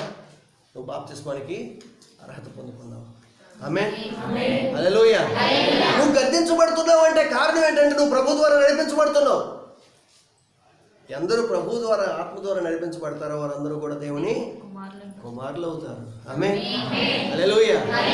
నువ్వు అంతకుముందు తప్పు చేస్తున్నప్పుడేమో అందరూ అట్లా చేస్తున్నారు, అంతకన్నా నాకన్నా ఎక్కువ చేసేవాళ్ళు ఉన్నారని చెప్పేసి చెప్పుకుంటూ తప్పు చేసుకుంటూ వెళ్ళిపోతున్నావు చూసావా? కొంతమంది బాప్తిస్మం తీసుకున్నాక అట్లా చేసుకుంటూ వెళ్ళిపోతారు. మరి వాళ్ళు ఏమవుతారు తర్వాత చెప్పుకుందాం. ఆయన్ని ఇది ఒక సీరియల్గా స్టార్ట్ చేసుకెళ్తే ఎట్లా ఉంటుందో చూద్దాం. సీరియల్ అంటే మనకు అవ్వట్లేదు, చక్రవాకం లాగా. ఎప్పుడో విన్నా చక్రవాకం, ఇప్పుడు ఉందో లేదో నాకు తెలియదు. ఉందా? రైట్. కనుక బాప్తిస్మము పొందడానికి ఎవరు అర్హులయ్యా అంటే నువ్వు పాపము చేయటానికి ఆలోచన వచ్చినప్పుడు గద్దించబడుతున్నావా? గద్దించబడి పాపం నుంచి వెనక్కి మడుతున్నావా?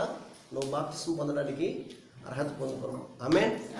ప్రభు ద్వారా నువ్వు రక్షించబడ్డావు కనుక నువ్వు గద్దించబడుతున్నావు. ప్రభుని నడిపిస్తున్నాడు కనుక నువ్వు దేవుని బిడ్డగా ముద్రించబడటానికి అర్హతని సంపాదించుకున్నావు. ఆమేన్, హల్లెలూయా, హల్లెలూయా. ఇప్పుడు ఈ బాప్తిస్మం అనేది అంతరంగంలో ఏదో మార్పు కలిగింది కదా. ఇదంతా అంతరంగంలో కలిగిన మార్పు. ఇదంతా వివరించుకోవాలని చాలా పడుతుంది.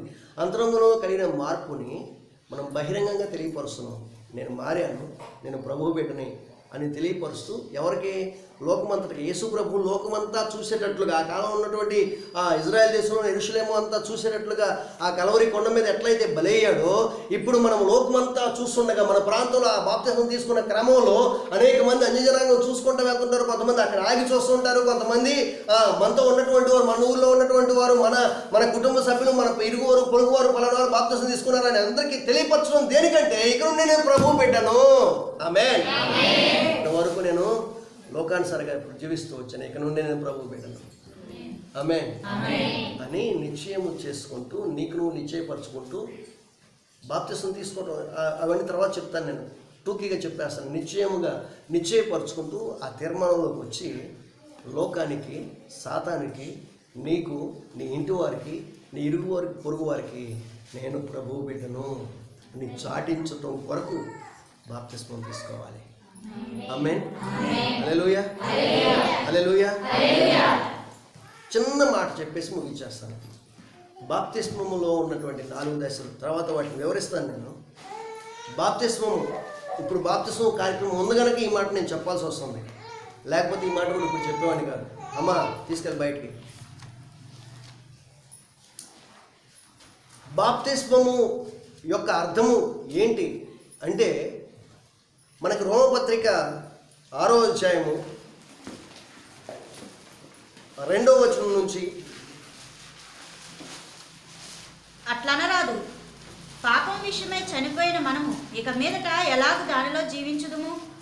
క్రీస్తు యేసులోనికి బాప్తిస్మం పొందిన మనమందరము ఆయన మరణంలోనికి బాప్తిస్మం పొందితిమని మీరు ఎరుగరా? కాబట్టి తండ్రి మహిమ వలన క్రీస్తు మృతుల్లోండి ఎలాగ లేపబడెనో అలాగే మనమును నూతన జీవం పొందిన వారమై నడుచుకున్నట్లు మనము బాప్తిస్మం వల్ల మరణంలో పాలు పొందుటకై ఆయనతో కూడా పాతి పెట్టబడితిమి. మరియు ఆయన మరణము యొక్క సాదృశ్యమందు ఆయనతో ఐక్యము గలవారమైన ఎడల ఆయన పునరుద్ధానం యొక్క సాదృశ్యమందును ఆయనతో ఐక్యము గలవారమై ఉందుము. ఏమనగా మనమికను పాపమునకు దాసులము కాకుండాటకు పాప శరీరము నిరర్ధకమగునట్లు మన ప్రాచీన స్వభావము ఆయనతో కూడా సిలువ వేయబడినని ఎరుగుదుము. చనిపోయిన వాడు పాప విముక్తుడని తీర్పు పొంది ఉన్నాడు. మనము క్రీస్తుతో కూడా చనిపోయిన ఎడల మృతుల్లో నుండి లేచిన క్రీస్తు ఇకను చనిపోడనియు మరణమునకు ఇకను ఆయన మీద ప్రభుత్వం లేదనియు ఎరిగి ఆయనతో కూడా జీవించుదుమని నమ్ముచున్నాము. ఏలియనగా ఆయన చనిపోవట చూడగా పాపం విషయమై ఒకమారే చనిపోయిరు, కానీ ఆయన జీవించుట చూడగా దేవుని విషయమై జీవించుచున్నాడు. అటువలే మీరును పాపం విషయమై మృతులుగాను దేవుని విషయమై క్రీస్తు యేసునందు సజీవులుగాను మిమ్మల్ని మీరే ఎంచుకొనిడి. 11వ వచనం. అటువలే మీరును పాపం విషయమై మృతులుగాను దేవుని విషయమై క్రీస్తు యేసునందు సజీవులుగాను మిమ్మల్ని మీరే ఎంచుకొనిడి. ఆమేన్, ఆమేన్. బాప్తిస్మము ఎందుకు పొందాలి? ఇలా చదివితే మాకేం అర్థం అవుతుంది పాస్టర్ గారు అంటే, చాలాసార్లు చదివాము, ఇప్పుడు కూడా చదివాము, ఇలాగైతే ఏం అర్థం కాదు. సింపుల్గా దీనిలోంచి 4 మాటలు. ఆ 4 మాటలు అంటే, బాప్తిస్మము అనేది భూస్థాపన కార్యక్రమం. చెప్పండి. ఏం పాస్టర్ గారు మమ్మల్ని అప్పుడే చంపేస్తున్నారా? భూస్థాపన అంటున్నారు, బాప్తిస్మం అంటున్నారు. బాప్తిస్మానికి భూస్థాపనకి సంబంధం ఏంటి అంటే, నాకు ఒక సమాధానం చెప్పండి. బ్రతికి ఉన్నటువంటి మనిషిని ఎవరన్నా తీసుకెళ్ళి సమాధి చేస్తే ఏమవుతుంది? బ్రతికి ఉన్నటువంటి మనిషిని తీసుకెళ్ళి సమాధి చేస్తే, మీలో ఎవరినైనా ఉన్నవాళ్ళు ఉన్నట్లుగా తీసుకెళ్ళి గొయ్యితో వేసి గోతులో పూడ్చొచ్చేసాను అనుకోండి, ఏమవుతుంది? తర్వాత కేసు అవుతుంది. ఆ తర్వాత తీసుకెళ్తారు. ఒకవేళ చనిపోయినటువంటి వ్యక్తిని తీసుకెళ్ళి సమాధి చేసి వచ్చాను అనుకోండి, అప్పుడేమవుతుంది? అప్పుడు సంతోషంగా థ్యాంక్స్ పాస్టర్ గారు అని చెప్తారు. దేనికి? సమాధి కార్యక్రమం నిర్వహించాల్సిన పాస్టర్ గారేగా. ఆ కార్యక్రమానికి పాస్టర్ గారు రాకపోతే బాధగా ఉంటుందిగా. ఆ కార్యక్రమానికి వచ్చి చేసినందుకు థ్యాంక్స్ పాస్టర్ గారు అని చెప్పేసి కృతజ్ఞతగా కానికిచ్చి పంపిస్తారు కదా. అదే బ్రతికున్నటువంటి మనిషిని తీసుకెళ్ళి చేస్తే నన్ను తీసుకెళ్ళి చంపేస్తారు. బాప్తిస్మం అనేది కూడా భూస్థాపన కార్యక్రమం. ఏంటి?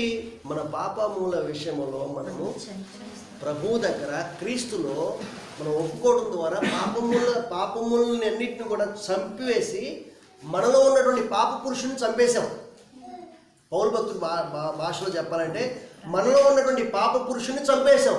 ఇప్పుడు చచ్చిపోయినటువంటి వాడు ఏం చేయాలి? చచ్చిపోయినటువంటి శవాన్ని రోజుల తరపు ఇంటి ముందు పెట్టుకుంటారా? పెట్టుకుంటే ఏం చేస్తారు? అది కూడా ఒక కేసు అవుతుంది. చచ్చిపోయిన శవాన్ని అక్కడే ఇంటి ముందు పెట్టుకుని ఏడుస్తూ కూర్చుంటామంటే కుదరదు. అయ్యా బాధ అనేది అందరికీ ఉంటుంది, కానీ చనిపోయినటువంటి వాడిని తీసుకువెళ్ళాలి అని చెప్పేసి ఒప్పుకోకపోతే పోలీసులు వచ్చి తీసుకెళ్తారు, కేసు. అట్లా వాళ్ళకు కూడా ఎదిరిస్తే తీసుకెళ్ళి వాళ్ళ ముందు లేపలేస్తారు. కనుక చనిపోయినటువంటి వాడిని అలాగే ఇంటి ముందు ఉంచుకోరు, తీసుకెళ్ళి సమాధి కార్యక్రమం అనేది పూర్తి నిర్వహిస్తారు. ఆ కార్యక్రమాలు నేను ఈరోజు మీకు హెచ్చరిక చేయాల్సింది ఏంటంటే, ఇప్పటికే నేను ఎందుకు టైం అయిపోయినప్పటికీ దీన్ని కొనసాగిస్తున్నానంటే ఈ సంగతి తెలుసుకోవాలి. ఈ రోజున ఒక ప్రశస్తమైన సమయం ఇది. ప్రభు అయినటువంటి యేసుక్రీస్తు వారు తన దూతలతో కలిసి ఈ పండుగలో పాలు పొందారు. ఇప్పటికే ప్రభు అయినటువంటి యేసుక్రీస్తు వారు పరిశుద్ధాత్మ దేవుడు ఈ పండుగలో మనతో పాటు ఆనందిస్తూ ఉన్నారు కనుక ఈ మాట నేను చెప్పాల్సి వస్తుంది. ఆమేన్, హల్లెలూయా, హల్లెలూయా. ఇప్పటికే నువ్వు పాపము చేయటానికి భయపడుతూ, ప్రభువుని నమ్మినటువంటి ఒక కారణం చాలా తప్పు చేయడానికి భయపడుతూ వెనక్కి వస్తున్నావు అంటే నువ్వు రక్షించబడ్డావు. నీ పాపముల విషయంలో నువ్వు చచ్చిపోయి ప్రభు దగ్గర ఒప్పుకుని క్షమాపణ పొందావు అంటే పాప పురుషుడు చచ్చిపోయాడు. ఇప్పుడు నీలో నీతి పురుషుడు బ్రతుకుతున్నాడు. ఆమేన్, హల్లెలూయా. చనిపోయినటువంటి వ్యక్తిని సమాధి చేయకుండా ఇంటి ముందు పెట్టుకున్నావు, జాగ్రత్త. పోలీసులు వస్తారు, తీసుకెళ్ళి లోపలేస్తారు. నువ్వు బాప్తిసం పొందకుండా ఉంటే, నువ్వు పాపమును బట్టి హెచ్చరిక చేయబడుతూ ఉండి కూడా బాప్తిసం నువ్వు పొందకుండా ఉన్నావంటే, పోలీసులు లాంటి సాతాను వాడి దూతలు వస్తారు, తీసుకెళ్తారు. రానాయన నువ్వు ఇంకా కొంతకాలం, నువ్వు అప్పుడే వెళ్ళిపోతే ఎట్లా? నువ్వు ఇంకా వయసు ఉందరా, అప్పుడే వయసు ముసలాళ్ళలాగా. ఇది తీసుకోవాల్సిన ముసలాళ్ళు పొల్లు ఊడిపోయిన తర్వాత అన్నీ అయిపోయిన తర్వాత తీసుకోవాలి. నువ్వు అప్పుడే తీసుకుంటావు ఏంటి? ఇంకా చాలా అనుభవించాలి. బాప్తిసం తీసుకుంటే ఏం చేయడానికి లేదు, ఎక్కడికి వెళ్ళడానికి లేదు, అన్నింటిని మానుకోవాలి, మడిగట్టుకుని కూర్చోవాలి. కనుక నువ్వు అవన్నీ చేయడానికి లేదని చెప్పేసి సాతాను గడ వచ్చి మన దగ్గర చెవులు ఊరుతూ ఉంటాడు. నిజమే కదా అని చెప్పేసి వాడితో పాటు వెళ్తావు. కనుక నువ్వు పాపము గురించి హెచ్చరిక చేయబడుతున్న తక్షణమే నువ్వు బాప్తిసం తీసుకున్న తర్వాత దేవుని దూతల చేత హెచ్చరిక చేయబడుతూ ఉంటావు. ఆమేన్, హల్లెలూయా, హల్లెలూయా. కనుక బాప్తిసం అనేది భూస్థాపన కార్యక్రమం. మనం క్రీస్తులో పాప పురుషుని చంపేసుకున్నాం. చనిపోయిన తర్వాత వాడు సమాధి చేయబడాలి. బాప్తిస్మంలో జరిగేటువంటి ప్రక్రియ తీసుకువెళ్ళేటప్పుడు అక్కడ తీసుకెళ్ళి కొన్ని ప్రమాణాలు చేపిస్తాం, అయిపోయింది. అక్కడ ఏం చేస్తారు పాస్టర్ గారు? తీసుకునేటువంటి వాళ్ళని నేలలో ముంచుతారు. అంటే ముంచడం అనేది దేనికి సూచన? ఎవరిని ముంచేది? క్రీస్తులో చనిపోయినటువంటి వాడిని కదా, పాప పురుషుని చంపుకున్నటువంటి వాడిని, అంటే చచ్చినటువంటి వాడిని తీసుకెళ్ళి సమాధి చేస్తున్నాం. ముంచడం అంటే సమాధి కార్యక్రమం. యేసు ప్రభు చనిపోయారు శిలువ మీద. మనం కూడా మన పాపముల నిమిత్తమై ప్రభు ద్వారా పాప పురుషుని చంపేసుకున్నాం. మనం కూడా చచ్చిపోయినటువంటి వాడిని తీసుకెళ్ళి నెలలో ముంచుతున్నాం. అంటే యేసు ప్రభు చనిపోయిన తర్వాత సమాధి చేయబడ్డాడు. ఇప్పుడు మనం కూడా ఏమవుతున్నాం? నేలలో ముంచడం ద్వారా సమాధి చేయబడుతున్నారు. సమాధి చేయబడిన తర్వాత యేసు ప్రభు సమాధి చేసిన 3వ రోజుకి తిరిగి లేచాడు. ఇప్పుడు నేలలో ముంచిన తర్వాత ఎంతసేపు లేపుతాం? 3 రోజులు ఆపాలా? 3 నిమిషాలు ఆపాలా? నేను గమనించండి, నేలల్లో ముంచడంతోనే కొంతమందికి అయితే భయంతో ముంచగానే సగం మునగకుండా కబాలు లేవడానికి ప్రయత్నం చేస్తారు.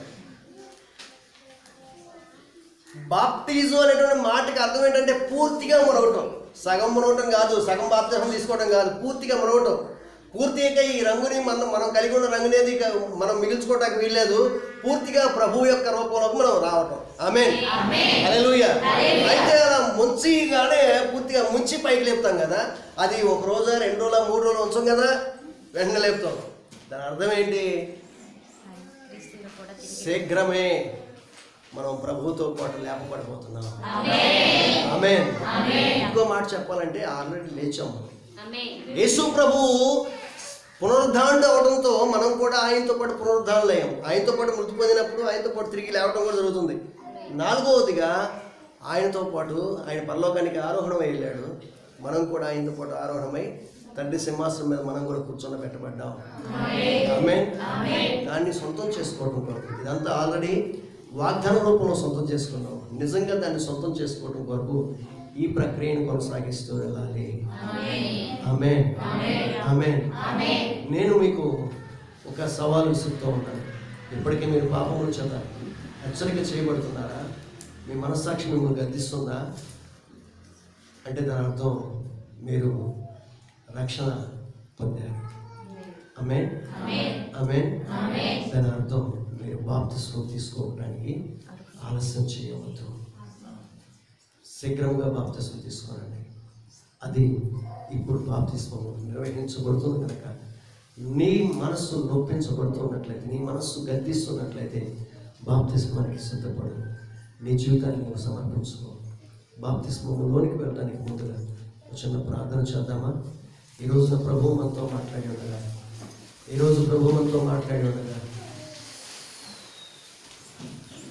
బాప్తిస్మం అనేది ఒక పండగ.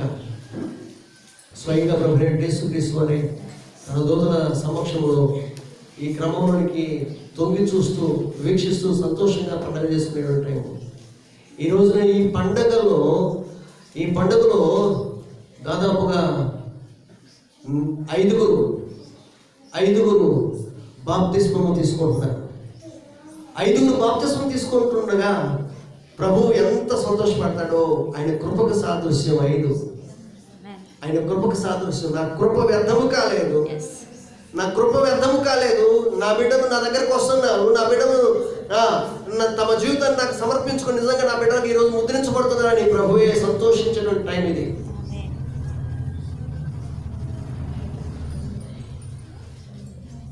కనుక ఈ సంతోషించే ప్రక్రియలో నువ్వు దేవునికి అప్పగించుకుని ప్రార్థన చేస్తావా? ఇంకా ఎవరైనా నేను బాప్తిస్మం తీసుకోవడానికి ఇప్పటి వరకు నేను నిర్ణయం తీసుకోలేదు, కానీ ఇప్పుడు నేను నిర్ణయం తీసుకున్నాను, ఈ సమయంలో నేను కూడా ఆటంకపరచను, ఈ సమయంలో పరిశుద్ధాత్మ దేవుడు మాట్లాడుతున్నాడు కనుక నేను కూడా ఆటంకపరచను. ఒకవేళ బాప్తిస్మం తీసుకోవడానికి నువ్వు ఇంటి దగ్గర సిద్ధపడి రాకపోయినా ఇప్పుడు నేను తీసుకుంటాను, పరిశుద్ధాత్మ దేవుడు నాతో మాట్లాడాడు అని చెప్పేసి ఒకవేళ తీర్మానం నువ్వు తీసుకున్నట్లయితే నువ్వు సమర్పించుకుంటూ ప్రార్థన చేయి. అలాంటి వారు ఎవరైనా ఉంటే ఒకవేళ చేయి పైకి ఎత్తండి. ఇప్పుడు బాప్తిస్మ క్రమంలోకి వెళ్తున్నటువంటి వారు ఎంతమంది బాప్తిస్మానికి సిద్ధపడుతున్నారో మొదటిగా వారు చేయి పైకి ఎత్తండి. ఇప్పుడు బాప్తిస్మం తీసుకుంటున్నటువంటి వారు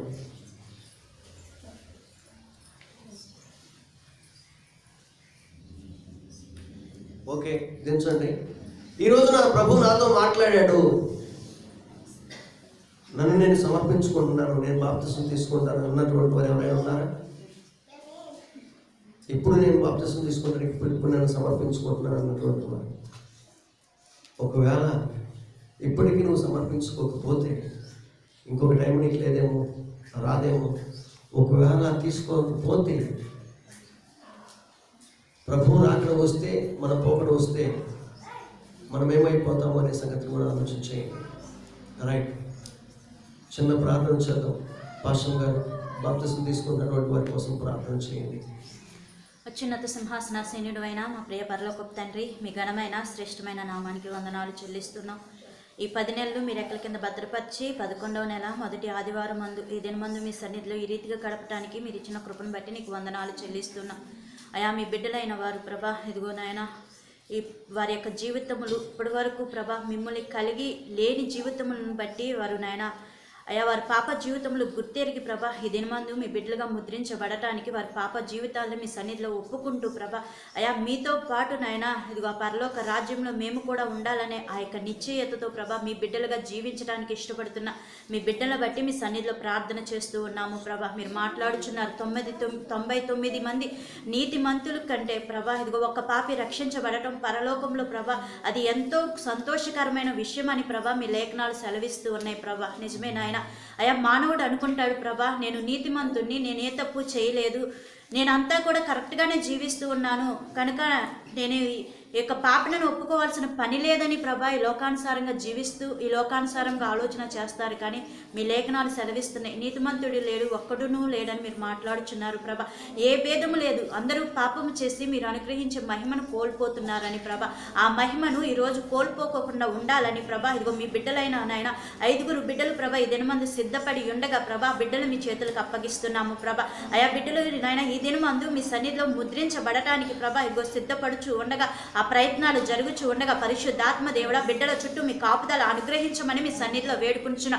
ఇది మొదలుకొని వారి యొక్క నాయన మనసుల చుట్టూ, ఆలోచనల చుట్టూ, జీవిత విధానముల చుట్టూ ప్రభ మీ రక్తపు కంచెను వేస్తూ ఉన్నాము ప్రభ. ఎక్కడ దుష్టుడు ప్రభ అయా వాడి యొక్క కుతంత్రాలు ఎక్కడ బిడ్డల మీద ఏలుబడి చేయకుండానట్లుగా ప్రభ, వాటిలో బిడ్డలు ప్రభ తొలగిపోకుండా ఉండునట్లుగా ప్రభ బిడ్డలకి మీ కాపుదల దయచేయమని మీ సన్నిధిలో వేడుకుంటున్నాము ప్రభ.